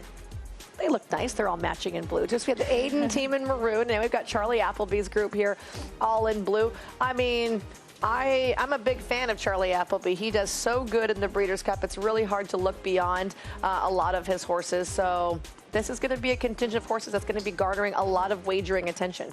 And Charlie Appleby's presence here in America is just another example of how we're all connected in this ecosystem, and the purse money being better for some of his horses, so he kept a string of horses over here instead of spending most of the summer overseas. And so do you think that'll be a benefit for some of his horses in the Breeders' Cup that they've been here in the United States most of the time? Yeah, I think anytime you can spend more time in, a particular country, if that's where you're running, that's certainly a benefit to your horse and to their ability to be acclimated and to compete. That said, he's had no problem coming in right on top of the races and winning them time and time again. And I think you're also just seeing a real global shift in racing because of his presence. He's consistently in New York, consistently running horses at Saratoga, sending horses to Keeneland.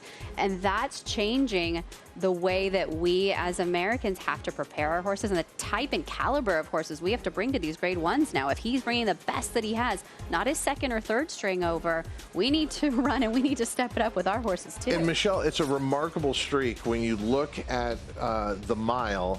He has won it the last 3 years. Wow. I mean, we talk about horses winning consecutive. Charlie Appleby has a chance to win the FanDuel Breeders' Cup Mile for a fourth consecutive year. Okay, back to Aiden O'Brien, and his horse is now getting a little bit more serious out on the main track. Now, this is what we want to see, right? We want to see how does City of Troy look galloping on dirt, because that's the question. Is he going to handle the main track?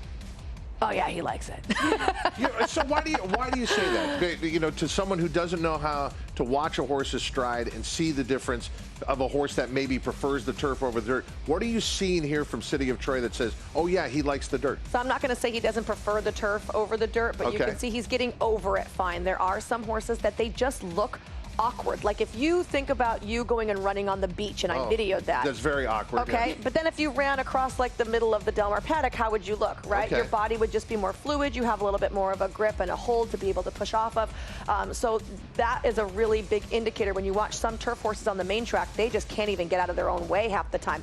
This horse is skipping over this main track, and they put a bunch of sand on it yesterday, so it could be a little bit deeper than it even has been. He doesn't look like it's causing an issue at all. He doesn't look like he's struggling. You don't see his head taking dips where he's, getting caught up in the cuppiness of the main track, which is what the main track is. We're at the end of a whole training day with only one renovation break. He's just, look at his little legs. He's just like boom, boom, boom, boom, like skipping over that. We talked about how beautiful his stride is, and you can see that, in his races. You can see it also in that work at Southwell, but nice to see that kind of floating action from him. That is like a dressage horse right now. That we've, seen over the other surfaces. He's even, he's got a lot of horse here. He's about to catch up to Luxembourg, and he's having to throttle down just a little bit. We have the order that these horses are in. I'm trying to get it from the crew. Luxembourg right now. is in front. City of Troy in second. And then Diego Velasquez is the horse with all the white that looks like talismanic. That's Diego Velasquez. I think the next horse is Henry Matisse. And then Heaven's Gate. Because they were definitely in that order. Those are the ones that we kind of got to see earlier on. Here we go. It's just come in thanks to Emily Shields. So Luxembourg first, City of Troy second, Diego Velasquez third, Henri Matisse fourth. Michelle, you're on it. Woo. Whistle Jacket, then Ides of March, Wingspan, Ylang, Heaven's Gate, Lake Victoria, Content, and Porto Fortuna, the last I would one. love to see a closer look of Wingspan, actually, because when we went by the first time around, I thought that horse looked super, super good. See, here's an example. The horse at the back end, can you guys pan back a little bit? Am I allowed to set produce? Doesn't look as comfortable on the dirt, right? Like you can just see that the stride is not as smooth as City of Troy's was, in my opinion. Would you see a horse swapping back and forth on leads if they didn't like the surface? Would that be an indicator at all? They just I think that horse just really wanted to do a lot more than he was being allowed to do at that point. Oh, there's Wingspan. Doesn't this horse look so good? I don't even know a lot about this horse, but I picked it out going right by, and wow, does he look really good. Wingspan will be in the Longines Breeders' Cup Turf on Saturday. So he's coming out of a runner-up, or she, excuse me, coming out of a runner-up effort in the Champions Day Filly and Mare. She was second before that in the Blandford, both of those going that extended distance. And she's a horse that likes to be in touch or forwardly placed. She looks tremendous right now. She's, honestly, she doesn't look that, like, big, but well, oof, I think she you get looks that nice. from the Dubawi. She's a daughter of Dubawi, not always, you know, the biggest types in stature. He himself wasn't, but one mark of them that you get is just their determination. You look at so many offspring of Dubawi across the wire, and when they are in competition, ears flat against their back, they pinned. They're just tough, tough as nails. Look at her doing the zenyatta. Yeah, the zenyatta. She just grew a whole new fan base with that one Forever move. known as Keep the it going, girl. Forever known as the zenyatta. It is called a goose step, and she is Wingspan, but all of us are fans of zenyatta, and she used to do that. That's another horse, just lots of energy to expel right now, and trying to expel it in any way they possibly can, because obviously Aiden didn't want to go out there and do too much with them. Wingspan, as mentioned, a 3-year-old filly taking on the boys and the Longines Breeders' Cup Turf on Saturday. And part of this contingent that includes City of Troy, your morning line favorite for the Longines Breeders' Cup Classic. Hope you enjoyed this last segment, because we certainly did. But there's much more to come on Breakfast at the Breeders' Cup on Tuesday, leading up to 2 championship days of racing, Friday and Saturday, here at the Del Mar Thoroughbred Club. We'll be back.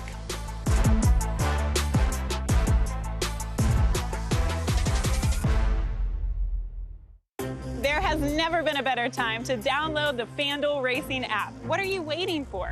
Sign up is quick and easy. There are 0 deposit fees, and withdrawals come super fast. Easily track your wagers, rapidly build new tickets, and quickly view potential payouts with FanDuel's My Bets experience. New customers get a no-sweat first bet up to $500. If your first bet doesn't win, don't sweat it. Get up to $500 back as a racing bonus. Download now.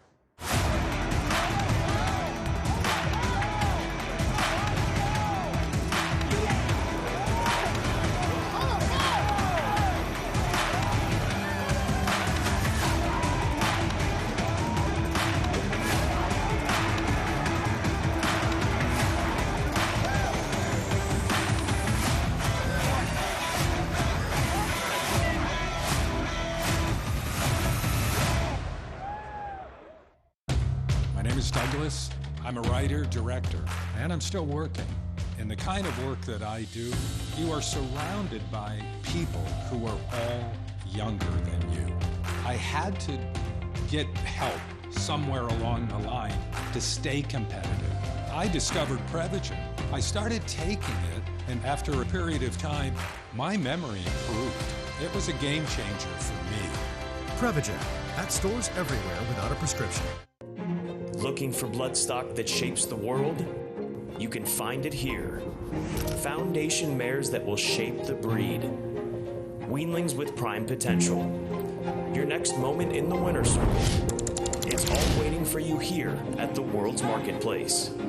Keeneland November breeding stock sale, where the future is found. Beginning Tuesday, November 5th. Seems I can live a day without you, baby. This sick addiction makes me crazy. Ba, ba, ba, ba, ba, ba, ba, ba, ba, ba, ba, and I'm ready to.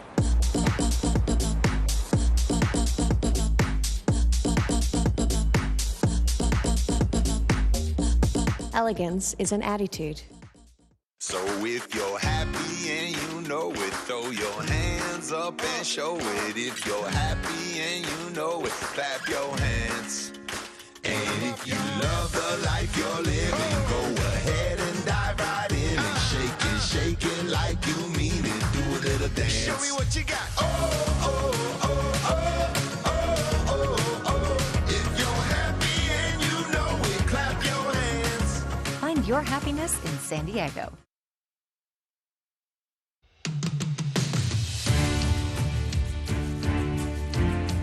It was raining cats and dogs. It was so horrible. There was mud everywhere, and I texted the assistant trainer, Scott Blasi, said, how does he like the mud? And Scott said, I don't know, I've never seen anything like this before. But the skies cleared slightly, although it was still a muddy mess. Deal for the Breeders' Cup Classic, sent on their way to a perfect beginning. We were kind of nervous, but we were waiting for him to make that first corner. And when he did that with ease, we didn't worry as much anymore. Into the turn they go in the Classic, and Hard Spun has ensured a good pace. Then we come back to Curlin. Street Sense just waiting patiently down at the rail. And we knew that that would be the Horse of the Year race because everyone had been battling it out throughout the year. Curlin and Street Sense are making their runs now, and Street Sense is threatening to run a big one. Street Sense and Curlin, they got to get to Hard Spun. It was wonderful to watch him come from a little ways out of it and past that great crop. A three-horse race as they turn for home in the big one. Hard Spun, but Curlin is breathing down his neck. Street Sense literally scraping the paint, but Curlin strikes the front, and Curlin is powerhousing home. Hard Spun, Street Sense did not go on, and it's all Curlin in the race of the year. For Horse of the Year, it's Curlin in an absolutely stylish performance. That was one of the best. It may be the best. That was the ultimate race. He's responsible for a lot of our success, and you know, we take the best care of him, always have, and always will.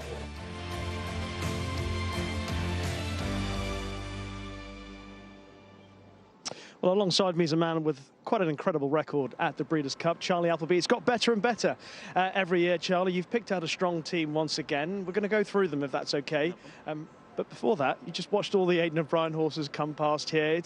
It is a lovely atmosphere, but what is it like for you as a competitor when you turn up, you see all the fellow competitors, obviously Aiden, the Americans, and the juices? Are they flowing? For sure. Look, it's what we all look forward to this time of year. It's a championship meeting. You're getting all the best horses from Europe and around the world that you know, they've all campaigned at the highest level, and here is sometimes the deciding factor on who is the best at the end of the year. So yeah, of course it's great. Aiden's got a great team there, and I've seen a few of the Americans. Obviously it's been quite nice. Don't want to say I'm one of the home team here, but you know, we've got our team here that we've been campaigning throughout the summer, so I don't feel quite so alien on these shores anymore. You're certainly with all the horses that you've campaigned here through the summer season, and part of the scene here in America. But let's go through the horses, starting with the Juvenile Turf, and you've got Amori City and Al Qudra. What are their respective merits? Obviously, Amori City's got an awkward draw. Yeah, unfortunately for William, it was one of those conversations we had before we made the declarations. They're hard to split on what they've achieved in their racing careers and as individuals and the way they've been training of late. It really was. I said, well, you can guarantee whatever you do pick, the draw's going to beat you. And unfortunately, that's what's happened. So we'll start with Amori City. You know, obviously won the Vintage, then went on, I felt, ran a creditable race there on slower ground there in the National Stakes. For me, he would have been one of my, what I would call sort of a tailor-made sort of Breeders' Cup juvenile horse. Just the stature of him. He's neat. He's, you know, likes quick ground. He's sharp. He ticks a lot of boxes, as I feel, and like I said, the sort of his race record to date, I feel he fits in very well. But the draw was obviously going to be the hardest part. How unlucky was Al Qudra in Canada? I don't think we're unlucky. At the end of the day, look, we've you know, beaten by a nice horse there. Obviously, Al Qudra beat him at Ascot, and then, you know, but he subsequently came out and then won at Salisbury afterwards, New Century there, and you know, a horse like Al Qudra, I felt that was his first start, as well as the winners round there, and you can't beat, you know, having your first start. And you know, we're drawn differently this time round, so obviously Al Qudra's down in 4 there, I think it is, and Andrew's horse is there out in, I think, 11. So you know, we're obviously happy with our draw, and he's trained well since his run. Let's move on and talk about the Breeders' Cup Turf Sprint. And you've got Star of Mystery, who's been a wonderful filly all year long. If she's had at her best and she gets the breaks, what are the chances? Yeah, like I say, she's got to have the breaks, and it's all very well. We can all, and I do tend to say, you need a draw, but once you get the draw, you need a better break from the draw as well, which is the next challenge that we leave to the jocks. But she's put up two good performances here. I felt, when she ran first up at Saratoga in the Grade 1 there against the Colts there. I mean, bless her, you couldn't see her for most of the field there because she was, she's small. But she pleased me the way she broke and she travelled around there, gained valuable experience, came out, won very easily on her second start. Then it was rained off the third start there, so she shipped to Keeneland there and obviously had a run there just sort of 3 weeks ago there, and I was pleased. Look, she was probably an unlucky loser at the end of the day, but it didn't worry me. She got a nice run into herself without being asked too many serious questions. So, she's got a draw, she's got experience, she'll be bang there. And in the Breeders' Cup Turf, you've got a horse that must be very close to your heart in Rebels Romance, particularly the way he's come back this season.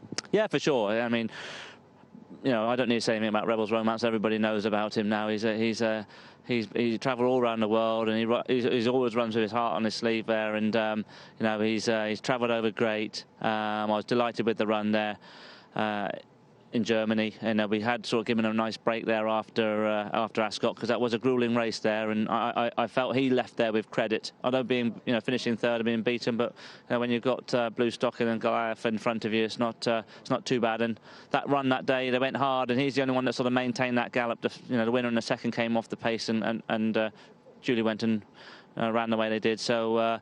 We purposely gave him a break. Went to Germany, I would say, sort of 85% there, 90, and we knew that, and his race style showed that as well. The last sort of 100 yards there, he was half gearing down himself, but was just getting a bit tired as well. And Will said that day he got off him, he says he'll improve a ton for that. So, and thankfully he's shown the right signs that hopefully that improvement has come, and he goes there in great shape. Just thinking about his achievements, and if he were to recapture the crown of winning the turf again, what would that mean to you for the horse?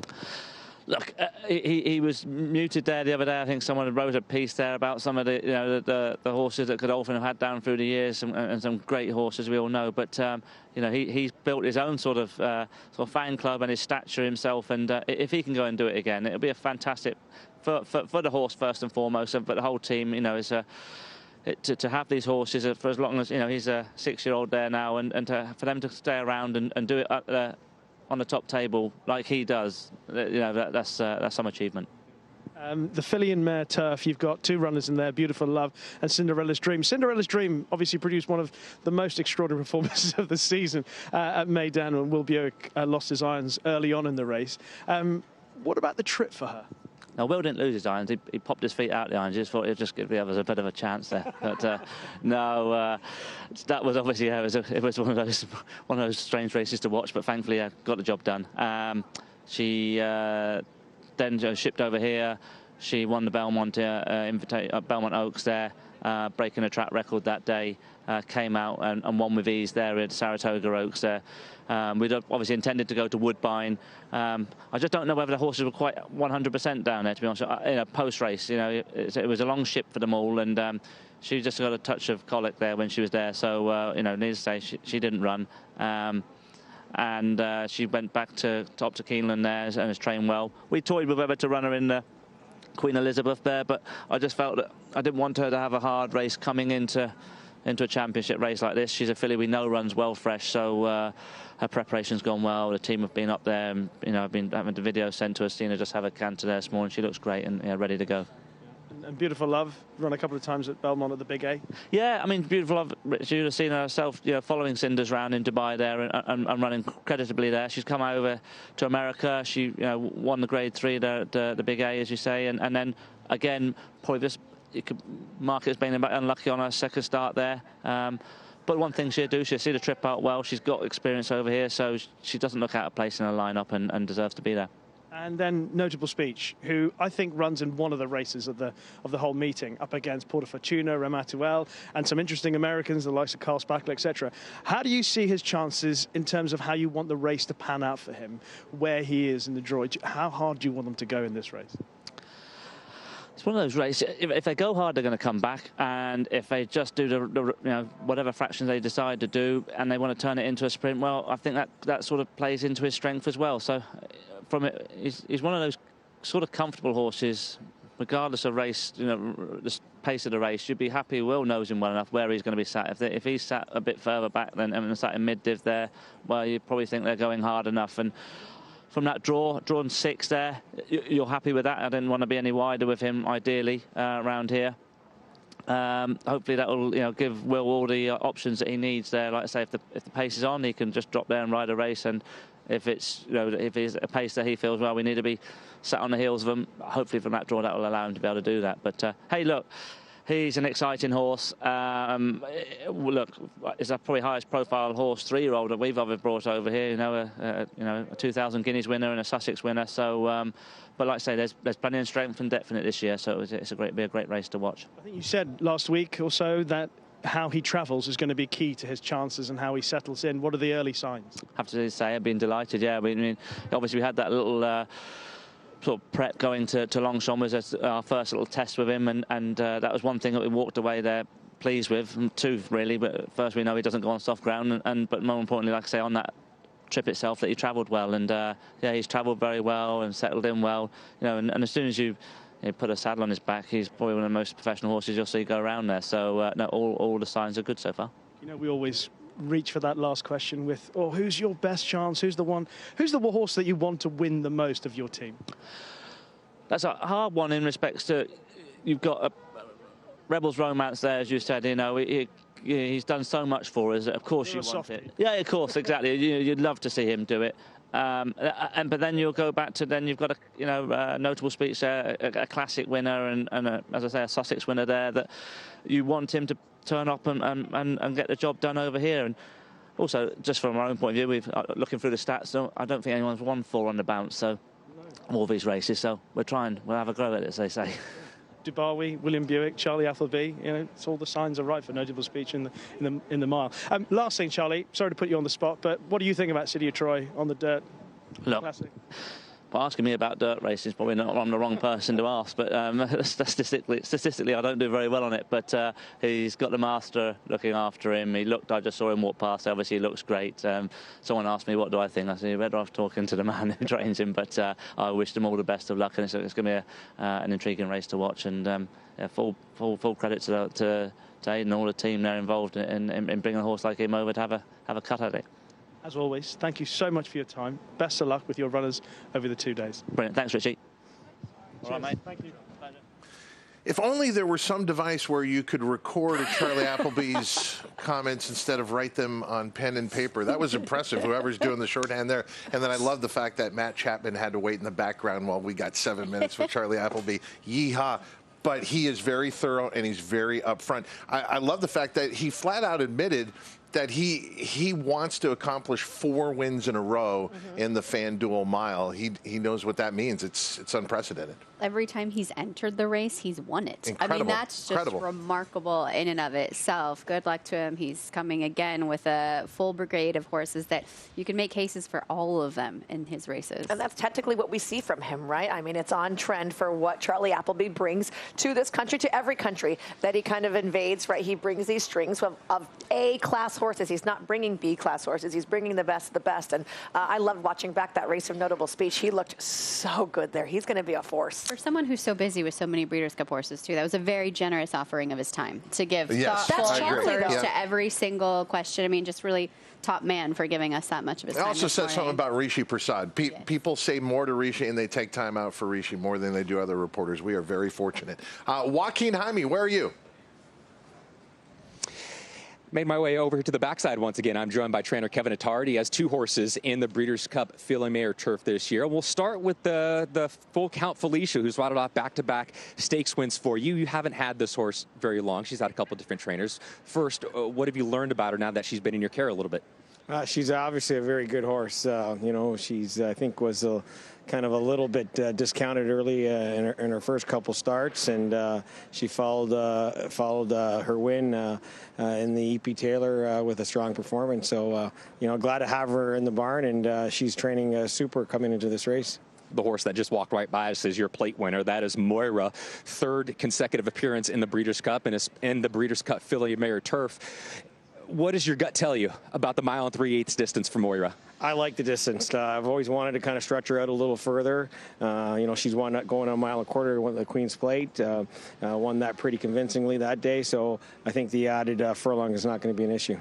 I haven't done my replay work on all the races just yet. I didn't get a chance to see the EP Taylor, but is that running line right? Was she really 19 lengths back early on in that race? Yeah, Full Count Felicia just kind of opened up on the field, and it was just kind of almost like 2 races in one, right? So, she was second best that day. You don't typically see races in North America anywhere really set up like they did that particular day, and it just kind of throws the race right off, I think. But, no discredit to Full Count Felicia. She ran really hard to kind of continue on. She set an honest pace, and Moyer tried her best to run them down, but it was just second best. All the hard work is done. The majority of your training obviously was done up in Canada. What does their schedule look like from now until race day?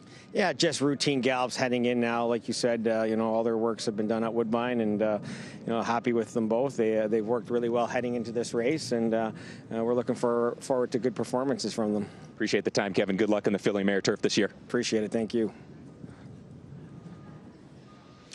Yeah, when talking about these horses coming from all over the world, we sometimes forget Canada, frequent visitor to the Breeders' Cup. Moira has always had lots of talent, and on her day, absolutely will be a factor in the Breeders' Cup Filly and Mare Turf. Waiting for more horses on the backside, actually, because things have slowed up a little bit on the main track here, and we got a full complement of sunshine now.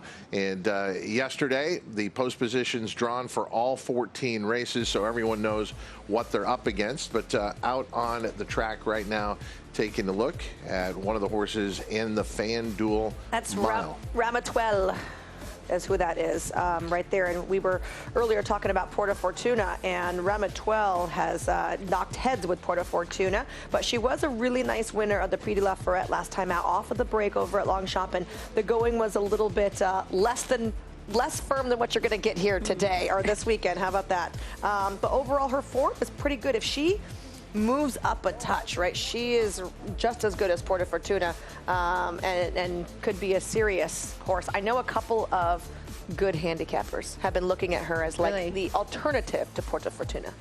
She is a daughter of Justify. She's just 3 years old, and she's out of a Ravens Pass mare by the name of Ravens Lady. That victory that you mentioned in the Prix de la Forêt for her, she's 4 for 9 lifetime. And historically, we have seen 3-year-old fillies run very well in the Breeders' Cup Mile when they come from Europe. They definitely can stand up to taking on the American competition, taking on older competition. A big part of that is due in part to how competitive the races are overseas, and she's been top class, throughout her career. Second in the Prix Morny back last year as a 2-year-old behind Van Dijk, and she's kept up that good competition and those good results through this year. Yeah, and with trainer Christopher Head, it runs in the family this race. After all, his dad, Freddie Head, trained the great Goldakova, who for a long time dominated this race at the Breeders' Cup. I don't think he likes Mary's pony too much. He's trying to get this pony going. Oh. Who's on our paddock? Is someone coming I just on the turned paddock? around to look, but it doesn't look like a Breeders' Cup horse. Okay, we got a couple of Japanese horses out on the track from just a little bit earlier. American Bikini is one of those horses. She's on the right, so she's got the big plastic shields, right, that they use, and they use them more in Japan than anywhere else because they have a lot of sand-based racetracks, but she is equipped with those, and she looks fantastic out here. Look at the good energy she's showing. I mean, her rider's got a serious hold on her, but she's still galloping out with a really good stride. Don Frankie on the left, the distinction of being the heaviest horse to compete in Japan at over 1,300 pounds. Really? He is an absolute tank, and you can see they're together out there on track. So as they come together, we had some ISO cams on them for the last couple seconds, but he is all muscle, big boy out there, but he moves over the ground pretty well. You can see it on his chest, how broad he is. How much does he weigh? 1,310 pounds? Holy cannoli, what a unit. Don Frankie, American Bikini, and a lot of talk about American Bikini being a very serious contender in the NetJets Breeders' Cup Juvenile Fillies. And that will be part of Future Stars Friday with all the 2-year-olds and championship honors on the line in various divisions. Certainly the crowd started to pick up here at the track as well, as the sun has come out, and more coming out to watch the preparations here. And the charity aspect of the Breeders' Cup should never be overlooked, and you can help participate with the Thoroughbred Aftercare Alliance. You can donate, and you can do that very simply by texting BC, so that's Breeders' Cup, BC 4TAA, to the number 56651. And very important, all donations are tax deductible. And what happens to our great thoroughbreds when their racing career is done? The Thoroughbred Aftercare Alliance does great work, and they need your support. We'll be back with more Breakfast at the Breeders' Cup. Your memory is an amazing thing, but sometimes it can start to slow down. But did you know Prevagen can help keep your memory sharp? The secret is the powerful ingredient apoaquarin, originally discovered in jellyfish and found only in Prevagen. In a clinical study, Prevagen was shown to improve memory in subgroups of individuals who are cognitively normal or mildly impaired. Stay sharp and improve your memory with Prevagen. Prevagen, in stores everywhere without a prescription. Researchers have identified 34,000 unique human feelings. But which feeling feels best? That would have to be winning. A chance of winning's what you get every day on FanDuel Casino's reward machine with a $2,000 top prize. Yes, winning is number one. It ranks higher than number 30, saying, I told you so. Told you so. Number 89, the feeling of catching your car keys with one hand. And number 78, thinking it's Friday when it's really Saturday. Those are pretty good, but not as good as new players getting up to $1,000 back in casino bonus and 350 bonus spins for the number one feeling, winning, which beats number 58, not jogging, and even beats number 18, the feeling of saving a kid from a well, 59 years later. The feeling of winning can't be beat. Feel it for yourself on the number one rated casino app, FanDuel Casino.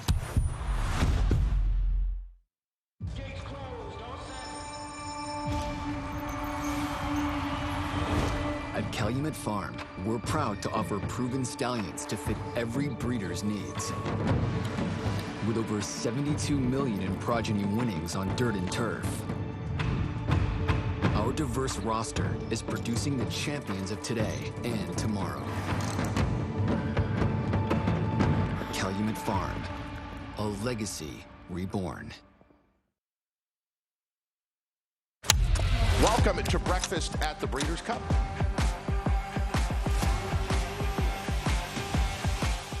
We've got plenty of Breeders' Cup contenders waiting to go on the track. We're so fortunate to see so many of these horses in the Breeders' Cup.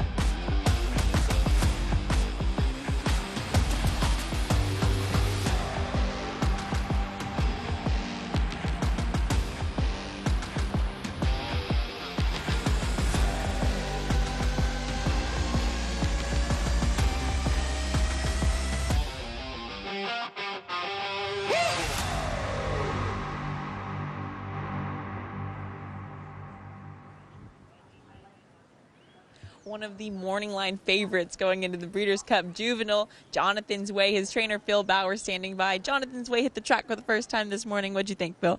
Really pleased. You know, he came off the truck yesterday after the flight out here with good energy, and he showed it out there this morning. So behaved himself and was pretty routine gallop, so pretty pleased where we're at. I watched his last work at Churchill. He's quite keen and aggressive going to the pole. Yeah, it was our intentions to leave there with, and you know, with good intention. You know, I think we're going to try and show some speed out here, so I wanted to display that in the breeze. But my favorite part of the breeze was after the wire. You know, when the rider cued to him, it was time to go. He just left his company. So that's what he's shown us all along, that he's that type of horse. When you need him, he's there, and he's shown it in his 2 races. So hopefully he'll do it in his 3rd. How would you describe him on the track? Is he a forward, energetic horse typically? You know, he's to me, he's a very smart horse, and at times he'll fool you how laid back he is, but he likes to take everything in, and he's, to me, a pretty kind horse to gallop, but certainly I think he's feeling the race, so at times he'll grab that bit when he's around others, but couldn't be happier where we're at and how he's coming into it. He won the Iroquois so impressively. What was your favorite part about that race? You know, he surprised me jumping out of there and going to the lead, but I think in hindsight, I'm glad he did it. Showed his versatility, and you know, I think a demanding one-turn mile race like that, you know, put us that much further ahead. So 2 turns, I think you'll be able to handle it, and look really pleased with our draw, and you know, excited to be out here. Phil, I'm excited you're out here too. Love it when my Kentucky people come to California. Thank you so much. You're welcome. Thank you. Back to you guys. And Jonathan's Way, while having a big win in Kentucky, debuted at Saratoga. I happened to be there in that debut. It was remarkable. He had several runs during that race. He looked like something special, and amazingly, as a son of Vacoma, he's an Ohio bred, but he's not racing on Ohio Champions Day. He's racing on our championship day, the Breeders' Cup. Let's find out more about Jonathan's Way. Sometimes I pinch myself and wonder what I did to be in the situation I'm in. It's literally a dream come true. It's our 3rd start in the Breeders' Cup 3 years in a row. We think it's our best chance.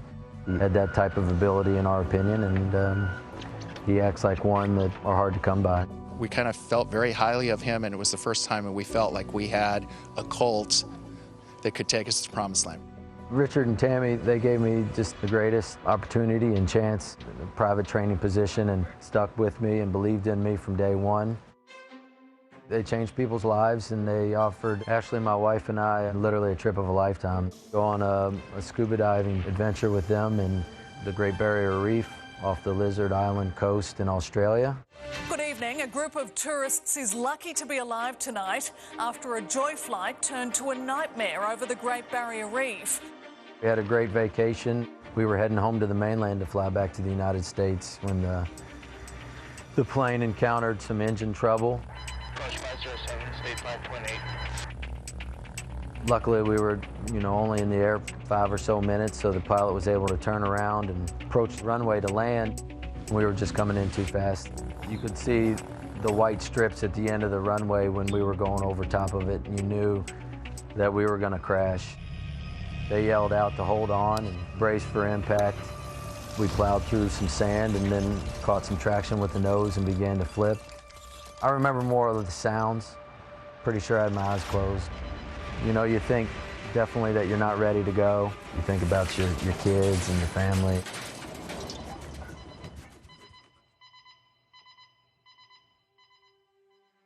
Once things came to a stop, you realized that you were still alive and got to work to get out of there. You know, I think shock sets in and your body just goes into survival mode. I was in the back of the plane and was able to open the rear entrance and start helping people out. I think Richard took it the worst of it. A bush had come through the window and cut up his head and his hands pretty bad. There were 10 people inside this Cessna light plane. It's incredible they walked away from this. I think once everybody was out, you realized how fortunate you were, and you know, don't sweat the small stuff anymore, and just realize how precious life is and how lucky and fortunate we are.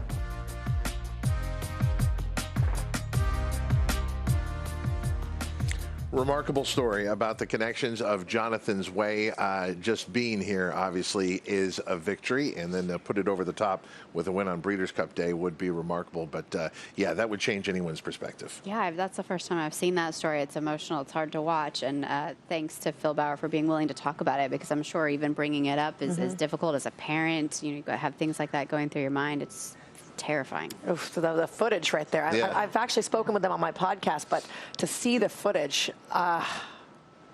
Jonathan's Way, a part of the FanDuel Breeders' Cup Juvenile on Future Stars Friday. We have stars out on the racetrack here at Del Mar, and let's find out more with Joaquin Jaime. Post time is having a role. Hey guys, we not only made our way to the starting gate, we are in the starting gate for a couple schoolers right here. It is going to be from trainer Jose D'Angelo. He already had Ben Tornado schooling in the starting gate, and this is going to be his turf sprinter.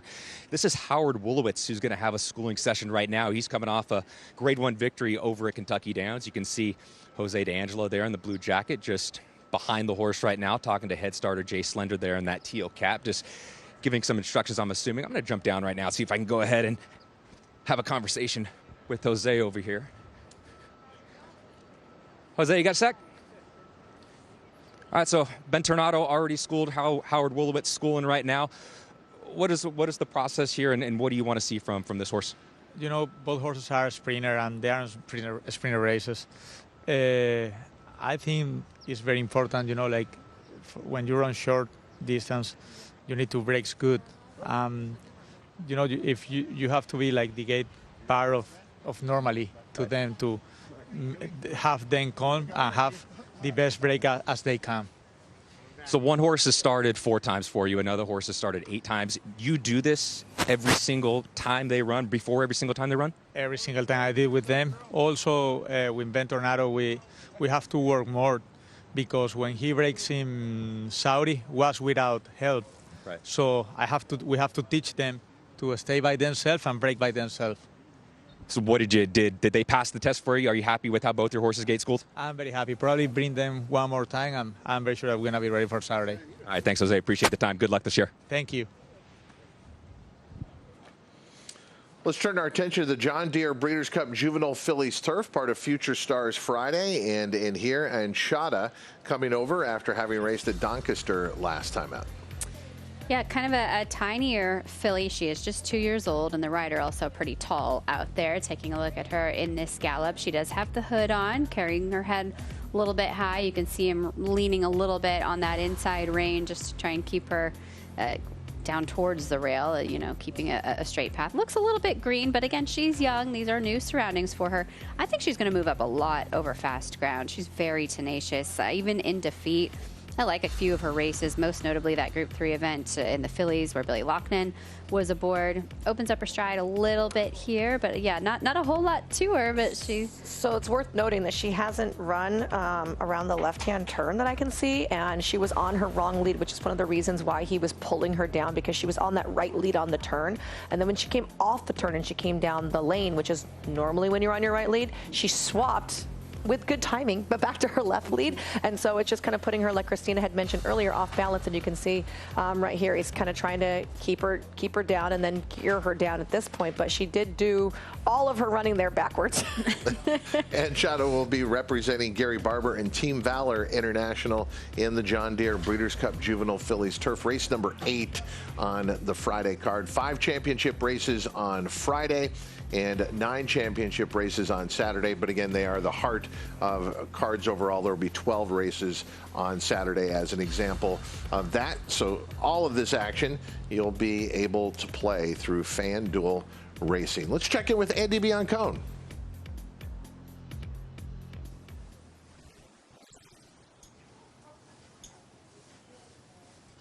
Okay, on tape. Ready? Post time trained this morning under Emma Wolf, and this is something he does on a daily basis here at Del Mar. He just goes for a little roll after Emma takes the tack off, and this is actually something that's really beneficial for horses. A lot of trainers will have round pens set up outside their barn at other tracks just to turn horses out and let them roll. It's a natural chiropractic. It helps their back readjust, and it's just a feel-good thing for them overall. It's just, oh, you see Post Time getting a little happy after his roll, but I think he's done now. He's going to itch his face on Emma, but totally a therapeutic, natural chiropractic thing that is so beneficial for our horses. Well, and every backside's different. Can horses do that at just anywhere, or is there a spot at most racetracks, or?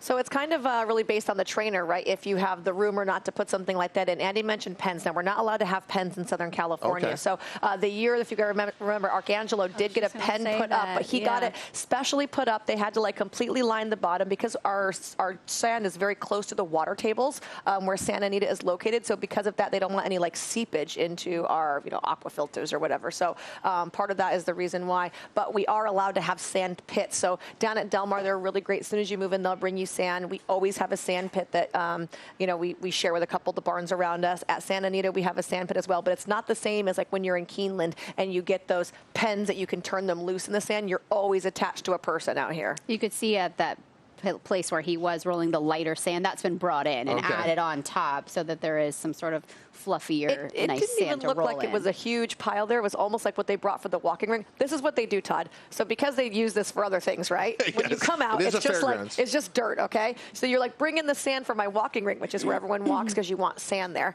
And they just dump it. And then you got to call all your guys and be like, I'll have a taco day. You guys got to rake all the sand around, and the guys got to move all the sand around. Post time, feeling good going into the Big Ass Fans Breeders' Cup Dirt Mile. We've been talking about the horses arriving here at the track. Some of the trainers are here as well. One of them is Brad Cox with Andy Biancone.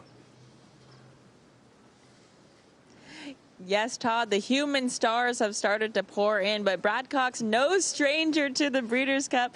Brad, the last time the Breeders' Cup was at Del Mar, you did win the Classic with Nick Sco. What do you think is the most important thing to have success in the Breeders' Cup Classic? Well, I guess it just depends on who's hosting it, but that year, speed. So we'll see. I mean, obviously, you want to break before it here. It's not a long stretch, and we'll see how things go. So speed, you would say, here at Del Mar is very important. I think so. I mean, probably a better question for Bob. He's got a lot more experience here. But, yeah, I mean, we've shipped in a few times and had some luck. She Dares the Devil won the Clementel Hirsch here a few years ago. But, yeah, I think Fordley Place is a, place to be. Of your string you've sent here, who has settled into Del Mar the best? Well, no one's not settled in, so I'd say they've all, handled the ship very well. We just got here, obviously, yesterday, and they all trained this morning. Happy with everything we saw. But, look, they're all of them are pretty easy keepers. They're all pretty classy to deal with. We'll school them between now and race day, and hopefully it all goes well. Saudi Crown has been one of my personal favorites. It's been really fun to watch him develop. Coming into the Dirt Mile, how do you feel like he is at this point in the year? Well, I would like to have had a race between the Ellis Park, Cowboy Jones, and this. But, look, it is what it is. His breeze this past weekend was very, very good. So I feel like we're in a great spot with him. He came out of it in good shape, and he did draw the one hole. We'll ask Florent to be aggressive with him and put him in the game. And, I know there's some other speed in there. But, once again, I think it goes back to wanting to be forwardly placed here over this racetrack. You'll have Highland Falls in the Breeders' Cup Classic. I saw your assistant trainer, Katie Tolbert, giving him a jog before heading to the track this morning, and he was up on hind legs. Is that just normal behavior for him? Yeah, it can be. I think, just a different place, feeling good. We shipped them yesterday. They didn't get to train, so they're feeling fresh, but, happy with the way he's moving for sure. It's that cool ocean breeze. Brad, thank you so much. Thanks. Appreciate it. Back to you guys. You sometimes just take it for granted with trainers like Brad Cox. You assume we're going to see them at the Breeders' Cup with big numbers. But if you look at the first half of his year, it didn't necessarily go according to that plan. He picked up a lot of momentum in the second half of the year to get as many horses here as he did. He did. He had a very big Keeneland, and a lot of those finishing touches on his horses coming together at the right time in their prep races. I think some of that is also to the quality of horses that you're getting now. I mean, once you get through like the Derby Trail, and then it's really about development, right? Like we took a look at Highland Falls earlier. He's a 4-year-old. He's pretty lightly raced for being 4, and Brad's kind of taking his time with him. I mean, you see that, and when you get the better quality horse and you have this long goal in mind, you're less likely at the beginning of the year to be jamming on them to get them these wins when your end goal is the end of the year. Yeah, and I love seeing these trainers get together, and then the admiration where we get a chance to ask them a question. That was another thing from the Charlie Appleby interview when you had Rishi asking him about the Aiden O'Brien horses and referred to Aiden O'Brien as the master and how great he is.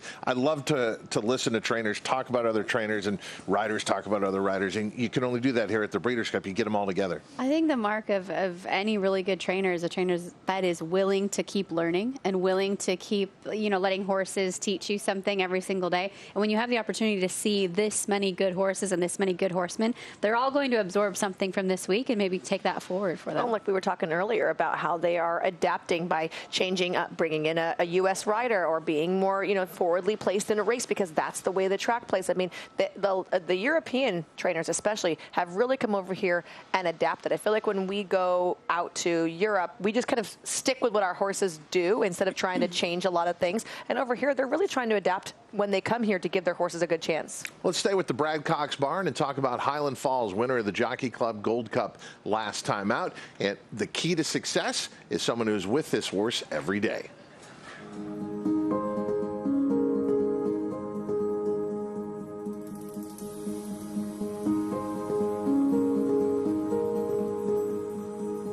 is Highland Falls. What an accomplishment for Flavian Pratt as he wins another one.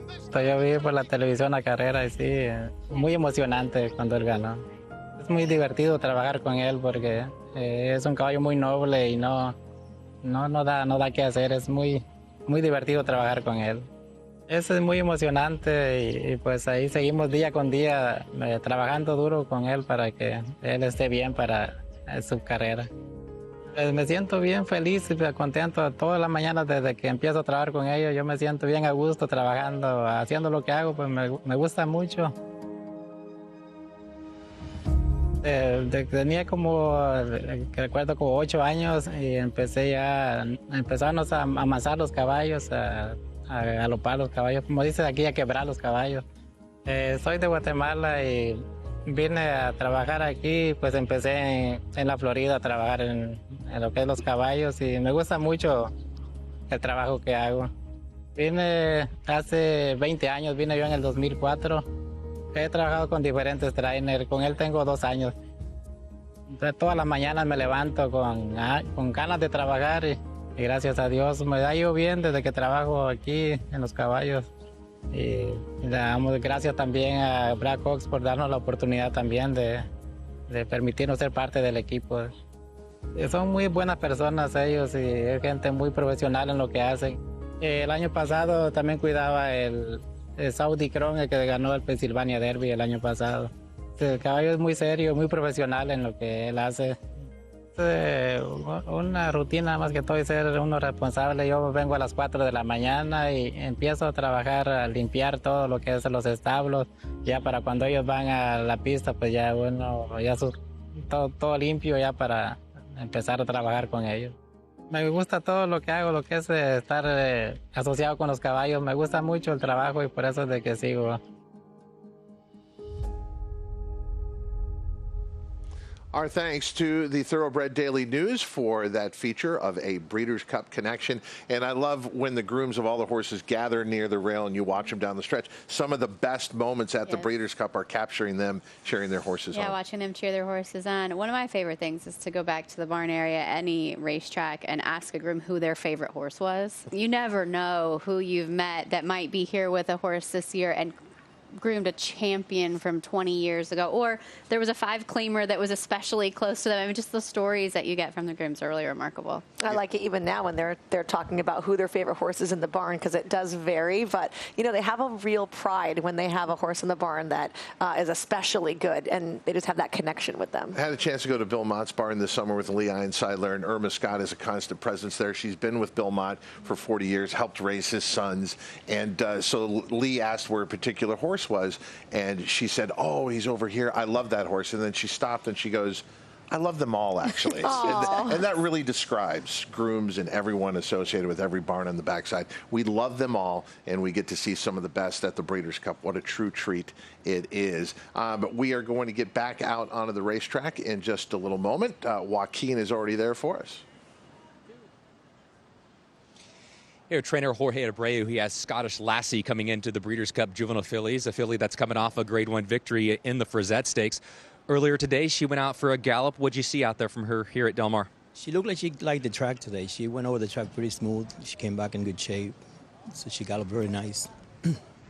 Take me back to her most recent start, her Grade 1 victory that she wins in the Frizette. She wins by 6. That was your very first Grade 1 victory. What was that moment like that afternoon? I have no words to explain it. I was so delighted with it. Just finishing second and third in the previous races that I ran, Great Stake. Finished second last year in the Breeders' Cup Juvenile with Jody's Pride. And having a Grade 1 winning with my horse that I bore was magnificent. Did she catch you off guard with the improvement that she had from one start to the next, where she loses by 6 and then she's able to win by 9? Well, in the first start, you know, it's hard for a 2-year-old to come off the 7-8 going 7-8 from the 1 hole. And Ira told me, you know, this filly didn't break as sharp as I want her to break, and we didn't have the best trip, but this filly's okay. And I saw, you know, I told the owners, the rest of the owners, I said, let's cross the line, but I'm going to go to the Frizette. Right after the race, I didn't wait, I didn't hesitate, because she came out of there in such a good shape, and she was training that well. If she breaks good in the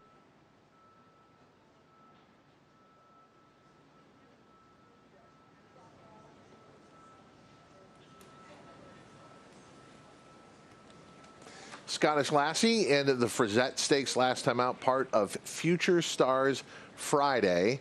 And you will see the top 2-year-olds in various divisions on Friday here with 5 championship races at Del Mar. And that will officially kick off 2 days of championship racing. And we do have some older horses out on the track right now. As a matter of fact, we have a horse for the Dirt Mile out on the main track here at Del Mar.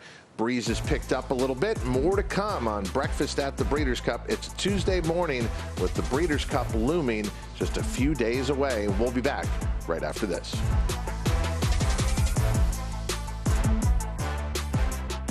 Seems I can live a day without you, baby.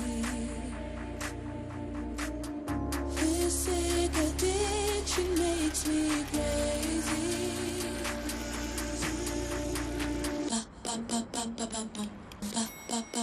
And I'm ready to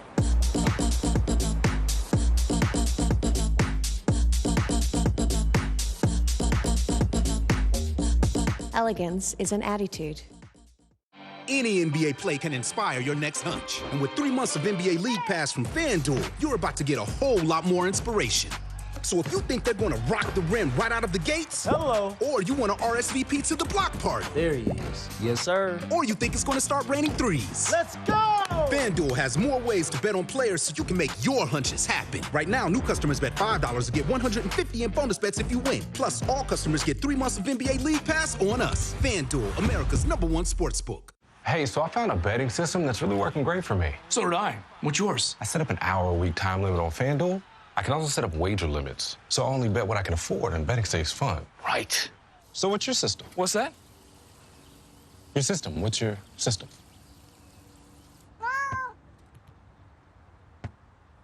What is that? Every bettor has a system. Make FanDuel's responsible gaming tools a key part of yours.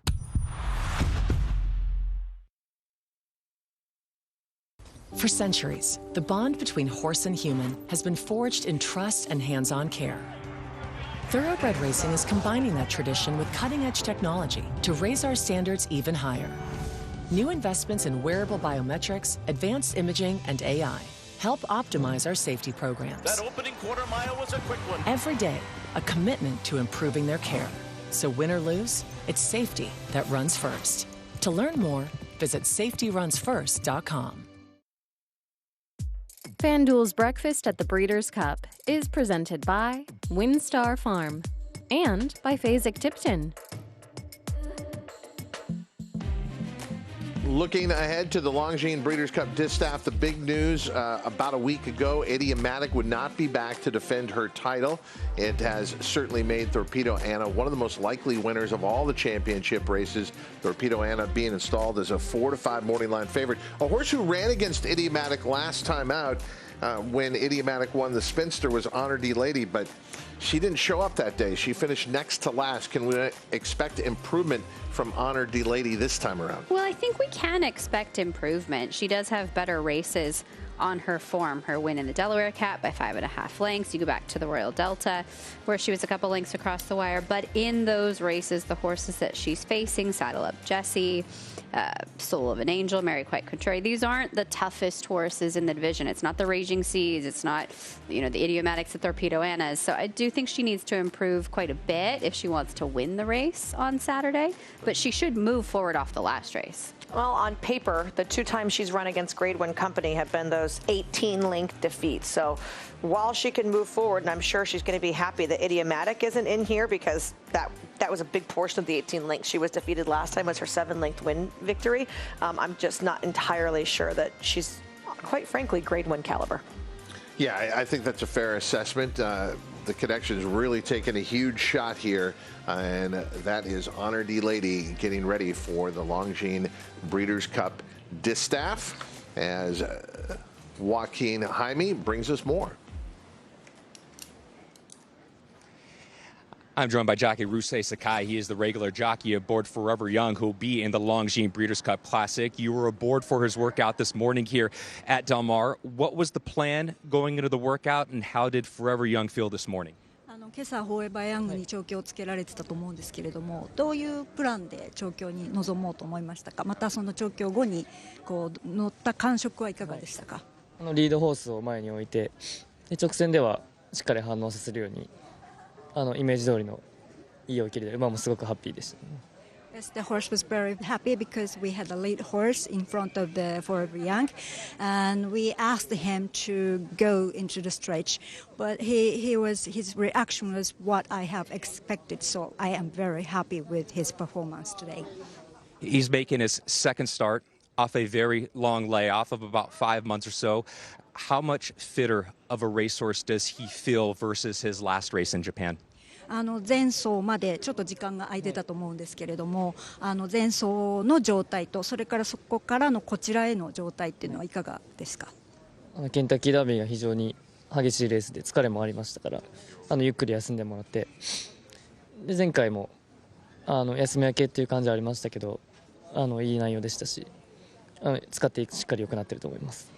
Yes, his condition is getting very, very improving right now. Last race, that was his first race up from the long break, but so it was kind of like first condition. I mean, from the long break, but now his condition is getting improved. So I'm very happy. You drew post position #1 in the Breeders' Cup Classic. What does that do for his preparation and how he's going to prepare for this race, drawing the inside rail? 内枠を今回引かれましたけれども、それについていかが思いますかということと、何か作戦はありますか？外枠の方がレースはしやすいなと思ってましたし、非常に残念な枠だったんですけど、あとはこの馬の力信じて勝てるようにしっかりレース考えていきたいなと思ってます。Of course, we would like to take the outside draw, but it's a lack of draw. So, but we can consider the race tactics, from with the other connections, and we will bring our best to bring his best performance. You ride in races all over the world, but for you, what is the experience like to come to America and ride in the top level races here in America? 酒井さん、本当に世界中で競馬に乗られてますけれども、アメリカのレースに乗られるということと、ご本人の期待っていうのはどれぐらいの方がありますか？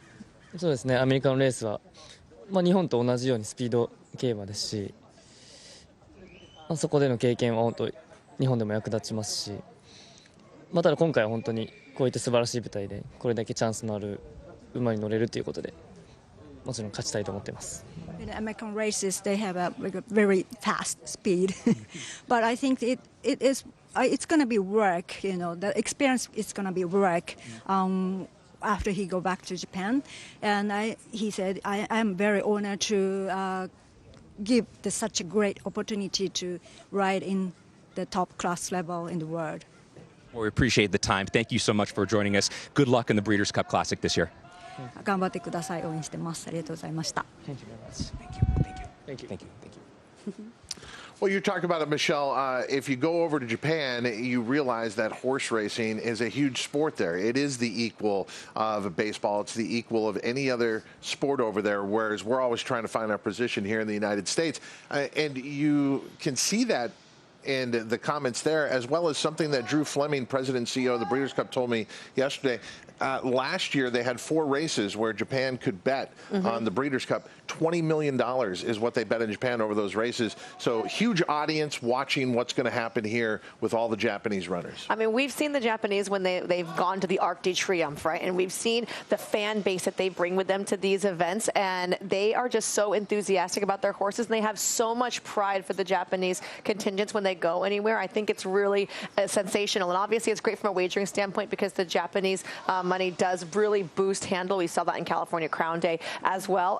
But just to have them here and have fans coming in and getting to watch all of this, I mean, this is a great way for the Japanese that are at home that love this racing and follow it to be able to watch on this show, on social media. There's so much coverage. They get to feel like they're here and supporting it all. Christina, Michael Joyce almost caused an international incident by buying the jacket of Forever Young Young's trainer yesterday. I want to know what it looks like. Yeah. It's flashy. It's a great jacket. And he's got it. And the social media reaction was wonderful. But I think it's also important to note that this relationship between the Breeders' Cup and Japan Racing was a long time in coming. I was listening to Kate Hunter on Steve Bick's show, and she said, look, the recruitment of Japanese horses goes back a long time, but they weren't ready yet. They were watching, they were taking it in, they were adjusting a little bit their own breeding and breeding to race horses that could be competitive on the dirt, a very competitive dirt circuit throughout the year.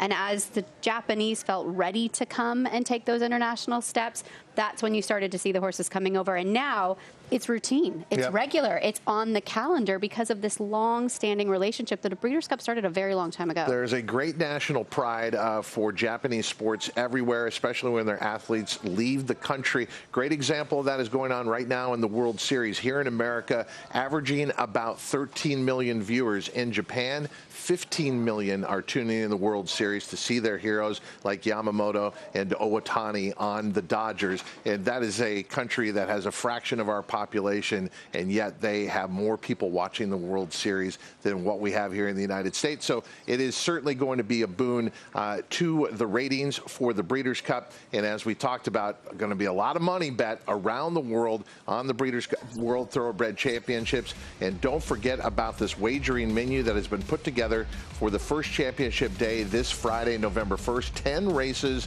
in all, and it will be the 5 Breeders' Cup Championship races that will anchor the back half of the card on Friday. First post time at 11:35 a.m. Pacific time. Then on Saturday, we've got 12 races for you, with the first race going off at 10:05 here on the West Coast. Don't forget the Longines Breeders' Cup Classic, unique spot there in race number 8. But you can take advantage of so many great wagering opportunities in the biggest race of the 2 days. And with FanDuel, it is the place where you can watch all those races with the exception of the Classic, but you can wager on all of them through your FanDuel racing account. And once you have signed up, we've got you covered with WinBet Insurance. So many ways to play the Breeders' Cup. FanDuel is the best way. Don't forget about the no sweat win bet being offered for both the Breeders' Cup Juvenile, which is the highlight to Future Stars Friday, and then of course the $7 million Longines Breeders' Cup Classic on Saturday. And then we have another no sweat win bet for $20, and all the details available at FanDuel Racing. That applies to the Breeders' Cup Classic. Skies clearing and another gorgeous day at Del Mar.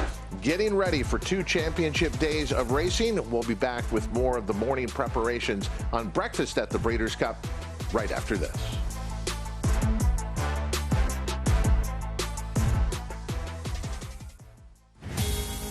There's never been a better time to download the FanDuel Racing app. Sign up is quick and easy, so come join the fun. Personalize your very own race page with new and exciting handicapping tools and insights. And watch your favorite races live from over 300 tracks worldwide, including FanDuel TV right on your phone. New customers get a no-sweat first bet up to $500. If your first bet doesn't win, don't sweat it. Get up to $500 back as a racing bonus. Download the FanDuel Racing app now. Hi, I'm Greg. I live in Bloomington, Illinois. I'm not an actor. I'm just a regular person. Some people say, why should I take Prevagen? I don't have a problem with my memory. Memory loss is not something that occurs overnight. I started noticing subtle lapses in memory. I want people to know that Prevagen has worked for me. It's helped my memory. It's helped my cognitive qualities. Give it a try. I want it to help you just like it has helped me. Prevagen, at stores everywhere without a prescription.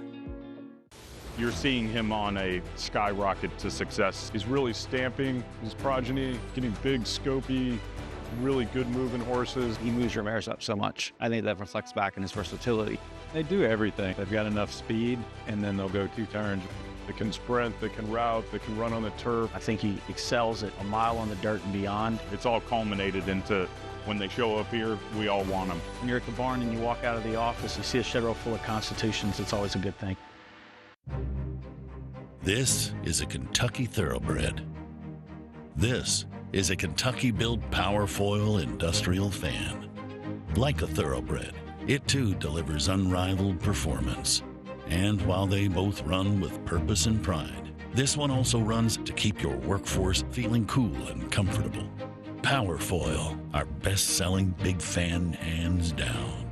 BigFans.com. Comfort without compromise.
Another person who's no stranger to the Breeders' Cup, assistant trainer for Todd Pletcher, Amelia Green. Amelia, word on the street, you're going out on your own as a trainer after this Breeders' Cup. So this is technically your farewell tour from Team Tap. This is it, yeah. Saturday Breeders' Cup. That'll be my last day. Well, Sunday morning I'll come in, but technically I'm going to say Saturday Breeders' Cup is my last day working for Todd and the team. You've been an integral part of this operation, and the last 7 years you've been working for Todd. What are some highlights when you reflect? It's been a great 7 years. I've been very lucky to be around some very talented horses. Obviously, the last time we were here was when Life is Good won the Dirt Mile, so that was a special memory. So it's nice to be back here and this be the final tour, you'd say, of the Todd Pletcher Barn. What are some favorite things about Life is Good? I think it'd be stupid not to say his talent and his ability and his presence and his power, like everything about him, his personality. He was a very cool horse to be around. I was very lucky to be so close to him. Does it feel a bit nostalgic to be back at Del Mar? It does a little bit, yeah, because this is where when I first moved over from England, I was here for 5 years before going to Todd. So it's kind of like everything's sewn in together between my California time and working for Todd. Like, feels like right that this is the last Breeders' Cup I'll be at with Todd's Barn. Hopefully not last ever, just last with Todd's Barn. A full circle moment for sure. And you've been getting on Candied, who we should expect to see in the Distaff? Yeah, she shipped in yesterday, first day to the track today. She's been training very well in Keeneland. She ran a good race over there, and hopeful she runs great here too. Now, when you go out on your own, where are you going to be stabled, and what would be the best way to contact you if we were trying to send you horses? I'll be at Belmont racing at Aqueduct all winter, and hopefully Belmont, obviously when Belmont's up and running again. Oh, hi Candide. I have all the socials, reach me that way, or I also have a website, ameliagreenracing.com, so feel free to reach me that way, and yeah, send on some horses. Now, obviously, one last question, and I'll get out of your hair. You've set some pretty serious goals working for Todd Pletcher. Do you have any goals for yourself? To be female Todd Pletcher. That would be a very dream life to live, I think. But don't let him hear me say that. Hush, hush. Well, you are certainly a bright star. We're looking forward to seeing you at Belmont this winter. Thank you very much. Back to you guys. In other sports, they talk a lot about a coaching tree, a coach that has such influence that when their assistants go out, they become great head coaches in their own right. The same is true in horse racing. I think of Dwayne Lucas being here at the age of 89. He's got Seize the Gray and the Big Ass Fans Breeders' Cup Dirt Mile, but all the careers that he launched, including one of the biggest, Todd Pletcher. So now to see Amelia Green, part of that Dwayne Lucas tree. Well, and Todd's tree has already started as well. You look at Michael McCarthy, who worked for Todd Pletcher for a long time, Jonathan Thomas, who worked for Todd Pletcher for a long time, Amelia, the next one to go out on her own. And there's no shortage of people who want to work for Todd Pletcher. If you're in Todd Pletcher's barn for 7 years, you are a top quality horsewoman, and she's absolutely that. No, there's a lot of assistant trainers that just stay with the trainer for so long, but Todd is one of those guys that the assistants feel confident enough, and they get support from the clients enough to be able to go out on their own, because that's a whole other thing, right, is being able to have the clients to support that. So great for her, and I do wonder, A, if she will have white bridles or not, because that's the thing, right? And B, if she does, if Mike McCarthy is going to send her a tub of detergent for those or not. Well, you and Mike McCarthy have a special relationship. Maybe you can find out that answer. Joaquin? Hey, Todd, I found the place that trainer Yoshiro Hagi needs to come, and that is going to be the merchandise tent. That's because he's down a jacket, right? So they just opened the merchandise tent up over here. You can see some people already taking a stroll around and looking at everything that is in here. Just come take a stroll with me, and we'll just kind of see what the racing fans are going to have to peruse over here at the Del Mar Thoroughbred Club. You can see you just got a couple mugs and stuff right here. You have coffee cups over here. This is always something that's good for me. I always tend to go over here, Todd, and take a look and see what kind of Breeders' Cup hats they have for 2024. These are always good for golfing. This one's definitely got my name on it right here. A little blue and white. Always like the button up in the back right there. Not a big bill right there. You can put a good fold on that one. That's definitely something I'm going to be coming back for. If you want some memorabilia glasses, always can keep those in there. That's always good. I'm always a sucker for getting any type of mugs, too. I have mugs from pretty much every major race that we cover, so I'm definitely going to be coming back here. Michelle and Christina, here's a lot of the female stuff with a lot of the girls' jackets and vests. You can see that they have the logos on them right here. Breeders' Cup is on them right there. They have tons of golf polos over here and everything that we can take a look at. They have some long sleeve half zips right here with nice light blue one right there. And actually, Charlie, let's go on to the front side. Guys, we'll make our way over here. You can see there's still plenty of things getting set up over here for all these racing fans as the Breeders' Cup's just a couple days away. One thing that's going to be unique to the place that we're walking over here, this is going to be the Lululemon spot for the Breeders' Cup. All the merchandise is Lululemon, but they're embroidered with the Breeders' Cup logos. So you have all the female workout gear on this particular side right here. You can see the girls' tank tops right here, the girls' leggings, but you can see how they have the Breeders' Cup logos and the embroidery on them. And the guys' stuff, I believe, is on this side over here, right, Charlie? Yeah, we'll take a walk over here. Yeah, here's the guys' stuff. And you can see their sweatshirts, polo shirts, everything over here. And I think, Todd, I think I found my fit right here. Yeah, I knew it. I knew it. Navy Lululemon pants right here. You can see the old school Breeders' Cup logo right there. And then look at this quarter zip right here. Look at this quarter zip right there. Michelle, Christina, is that good right there? Did I put a good outfit together? Buy it that today. Matches and everything, right? I'm good today. to go here? It will be gone in the next couple of days. Can you go back inside and get me a couple of things? I liked the navy vest, if you don't mind. What do you want? Point me to it. What do you want? I got you. The navy vest. Go back there's inside. a good thing. There's only about four navy vests over here. Nothing from the Lulu store for you, Michelle? No, nothing here? The Lulu stuff inside. is a little short for me. I like my shirts I have to say, longer. I like the pants he was looking at. They're called ABC pants. You can look up what that means. They are very, very comfortable. I like to wear them when we fly a lot to go to Todd, I have out of plenty town. of ABC pants. I know exactly what you're talking about. See, I have the Align leggings. And for, I know Dave Weaver's watching at home. Dave, when we talk about workout gear, this is for exercise. Exercise is something you do when you get off your couch. There you go. Yes. That's it. That's what I want, Joaquin. Michelle, is this you? That's me. Okay. Bring it home. All right. Have they set up the jewelry yet, Joaquin? Yes. It'll be my gift to you and Christina. Oh, I'll get it for you guys. Right now. Do we have to share it? Yeah, that's the other thing. They're going to have vendors around the country. You mentioned the jewelry as well.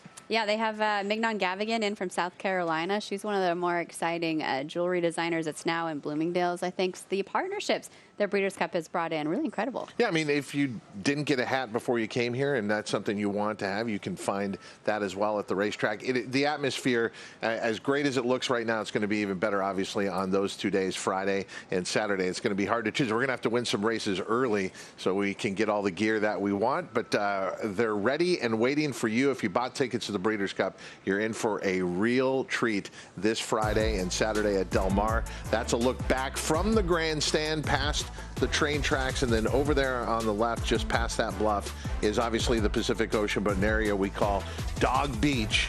And when you come into town, so much to see and do around Del Mar, and we hope you'll take it all in and realize just how magical this area is and this racetrack where the turf truly meets the surf. And now the best horses in the world have gathered for a third time hosting the Breeders' Cup at Del Mar. We'll be back with more Breakfast at the Breeders' Cup right after this.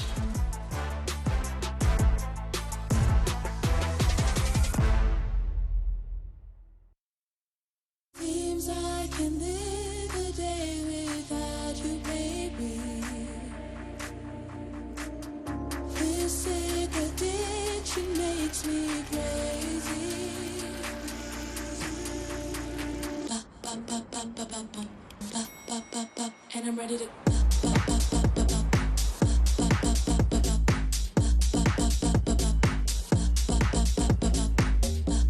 Elegance is an attitude. Researchers have identified 34,000 unique human feelings. But which feeling feels best? That would have to be winning. A chance of winning's what you get every day on FanDuel Casino's reward machine with a $2,000 top prize. Yes, winning is number one. It ranks higher than number 30, saying, I told you so. Told you so. Number 89, the feeling of catching your car keys with one hand. And number 78, thinking it's Friday when it's really Saturday. Those are pretty good, but not as good as new players getting up to $1,000 back in casino bonus and 350 bonus spins for the number one feeling, winning, which beats number 58, not jogging, and even beats number 18, the feeling of saving a kid from a well, 59 years later. The feeling of winning can't be beat. Feel it for yourself on the number one rated casino app, FanDuel Casino. Hi, I'm Greg. I live in Bloomington, Illinois. I'm not an actor. I'm just a regular person. Some people say, why should I take Prevagen? I don't have a problem with my memory. Memory loss is not something that occurs overnight. I started noticing subtle lapses in memory. I want people to know that Prevagen has worked for me. It's helped my memory. It's helped my cognitive qualities. Give it a try. I want it to help you just like it has helped me. Prevagen at stores everywhere without a prescription.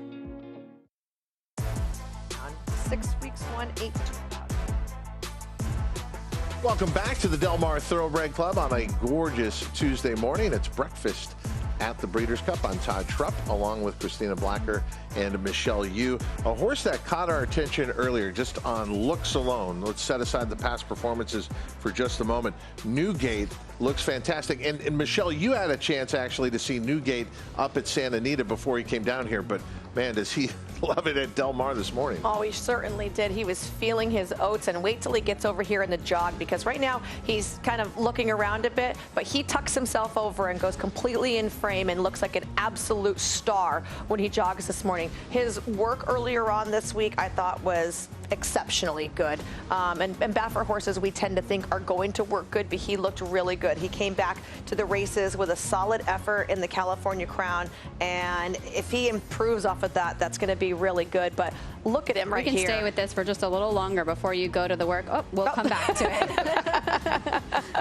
That's our fault producing from the set. But here's the work. You were there, Michelle. Yeah, we were there, and he's on the outside working in company. And, you know, Baffer kind of moves around his horse if they work inside or outside. But look at, he's going fast. He doesn't look like he's going fast, though. He is going, it looks like he's just out for a gallop, right? And you can see the rider on his workmate kind of working after him. And Newgate is so in hand. I thought that was a phenomenal work considering how quick they went.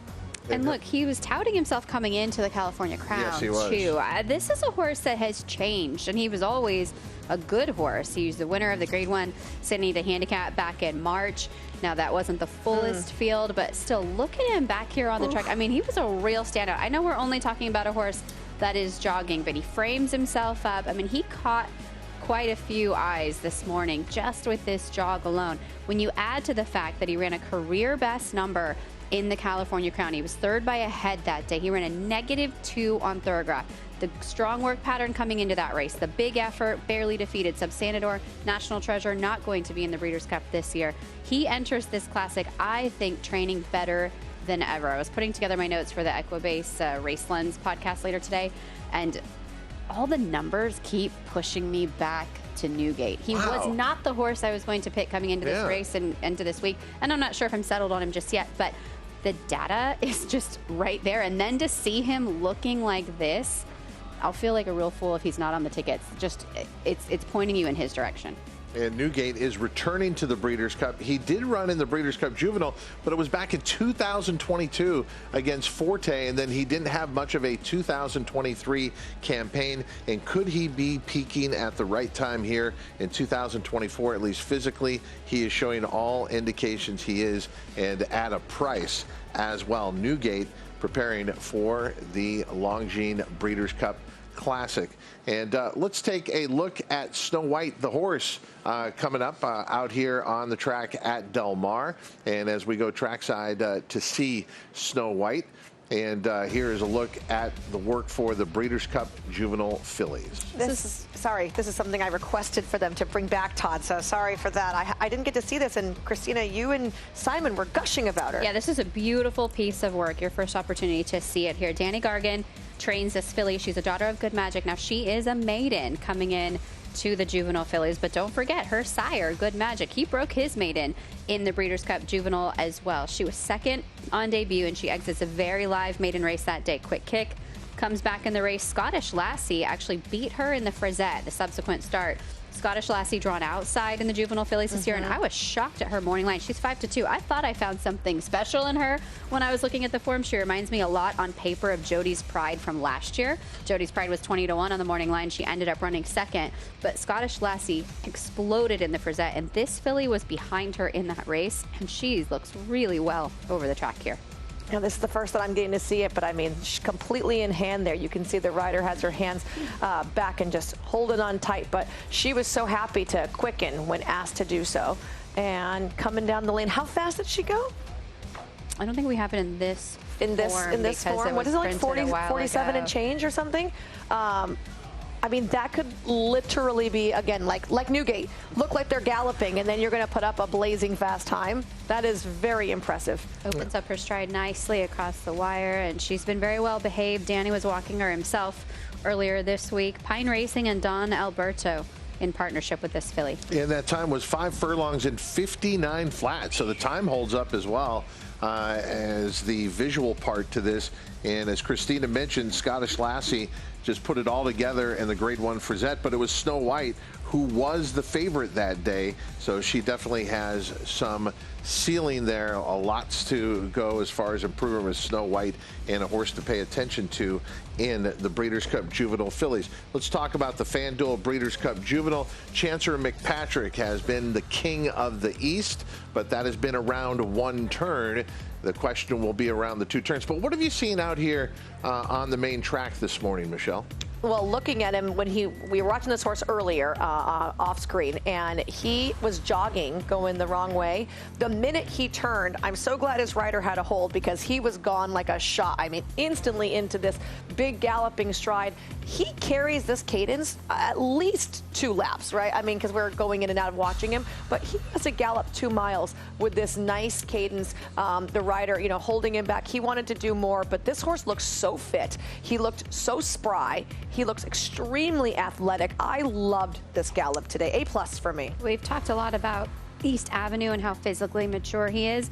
No, he's not quite at that level, but this horse is very mature himself. He's also undefeated. He's 3 for 3 so far. And with that pedigree, he's a son of Mackenzie, out of a Bernardini mare. He's never had the chance to go 2 turns. He's a longer individual. You can see that across his back. I think he gets better around 2 turns in the Juvenile, and not to be counted out at all. And with the money that will come for East Avenue, with the money that will come for Jonathan's Way, I think gaming will get some attention. I think you still might have a pretty good price on Chancer McPatrick. No secrets on this show. Chancer McPatrick feeling good out on the racetrack this morning, and most likely going to be your 3rd choice in the wagering for the FanDuel Breeders' Cup Juvenile, presented by Thoroughbred Aftercare Alliance, trained by Chad Brown, and as mentioned by Christina, by Mackenzie. And that's the other part to the Breeders' Cup, seeing these young stallions get some real publicity with some of their early runners, and this is one of the best for Mackenzie just off to his start. Yeah, really great for McKenzie. He had a heck of a year. I think it was slightly overshadowed by Vekoma at some points, but when you're taking a look at these, especially this day, the Champagne Day and the Frisette and everything, we had those McKenzie horses. We had McKenzie Street out here in Southern California, so it was like coast to coast in every type of race. We've seen the McKenzies. They've even won on the grass already. So it just goes to show you that he's going to be, I think, a really good stallion in the next years to come. Let's stay with the Chad Brown barn under the cover of darkness. This was Carl Spackler preparing for the FanDuel Breeders' Cup Mile presented by PDJF.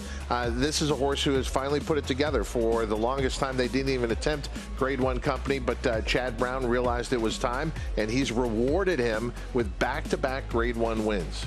Yeah, the 4-star Dave and the Turf Mile at Keeneland, where he went gate to wire, earned a 102 Bauer speed figure that day. He beat More Than Looks and Mountain Bear, who were both pre-entered in the race. I don't think Mountain Bear ended up making the trip, but Carl Spackler quickly getting better, makes his own trip. I don't think he needs the lead, but he seems to be happiest up there. There's plenty of other speed in this race, but I think he makes his own trip, puts himself in a good spot. I like Carl Spackler. I mean, you can't see much of his gallop here, but his white nose and his white legs are what you're kind of looking at to gauge how he's going. Another very happy horse. And look, it's Breeders' Cup. We're expecting these horses to come in here in really peak condition. But, oh, look, there we can see him now.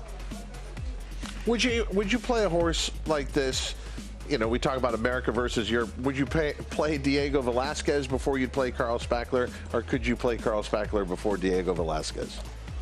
Oh, I would probably play Carl Spackler before Diego Velasquez. Really? Okay. Yeah, I would. Only because I know he's going to get, I know he's just going to like the turf course here, I feel like.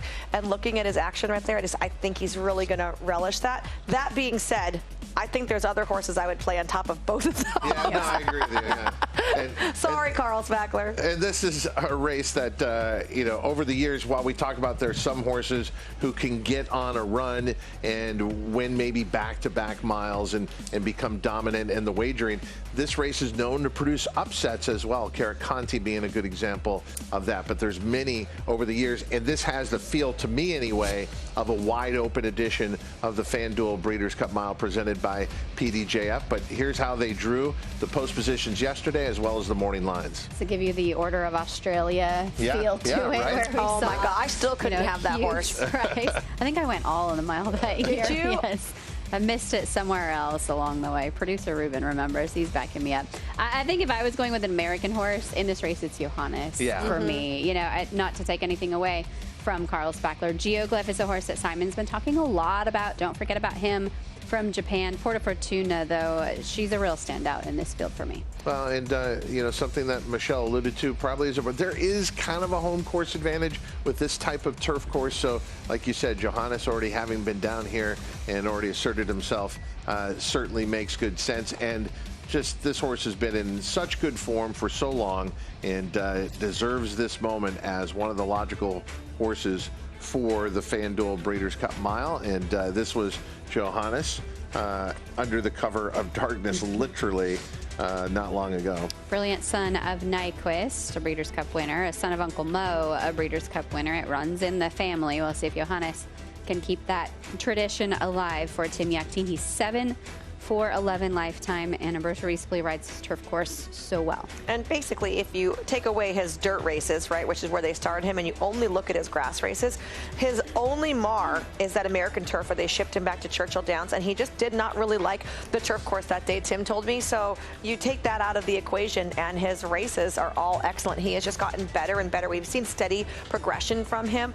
I really liked his City of Hope. I was less in love with, as Eddie Reed, I was less in love with the City of Hope, but I think we have to remember that horses have to have those peaks and valleys, so he can't just go up, up, up. You know, he has to have that kind of race that he's not peaking, so he can come back with a really solid effort. And I kind of like the way Tim spaced him out coming into this. I wish I could start every day with you guys. This is the perfect start to my day. These 3 hours have flown by. The good news is we've got another breakfast at the Breeders' Cup show tomorrow, but we got to see a lot here today. We got to see the Japanese runners the most. Forever Young definitely stood out for me. They got what they wanted in that work that we watched this morning. Yeah, that acceleration from him inside horses was really impressive. Our first look at City of Troy and galloping over the dirt. That was a marquee event of the day today, and we'll get to see more of him hopefully tomorrow, a little bit more galloping. So, Michelle, are you not with us on the desk tomorrow? Are you going to be on the backside? You are on the desk. I'm back on the desk tomorrow. Okay, good. I'm leaving you tomorrow. Oh, okay, I'm going home for a day. All right. See the family. Okay, we're going to have a great crew here for you. Enjoy that day off because it is coming quickly.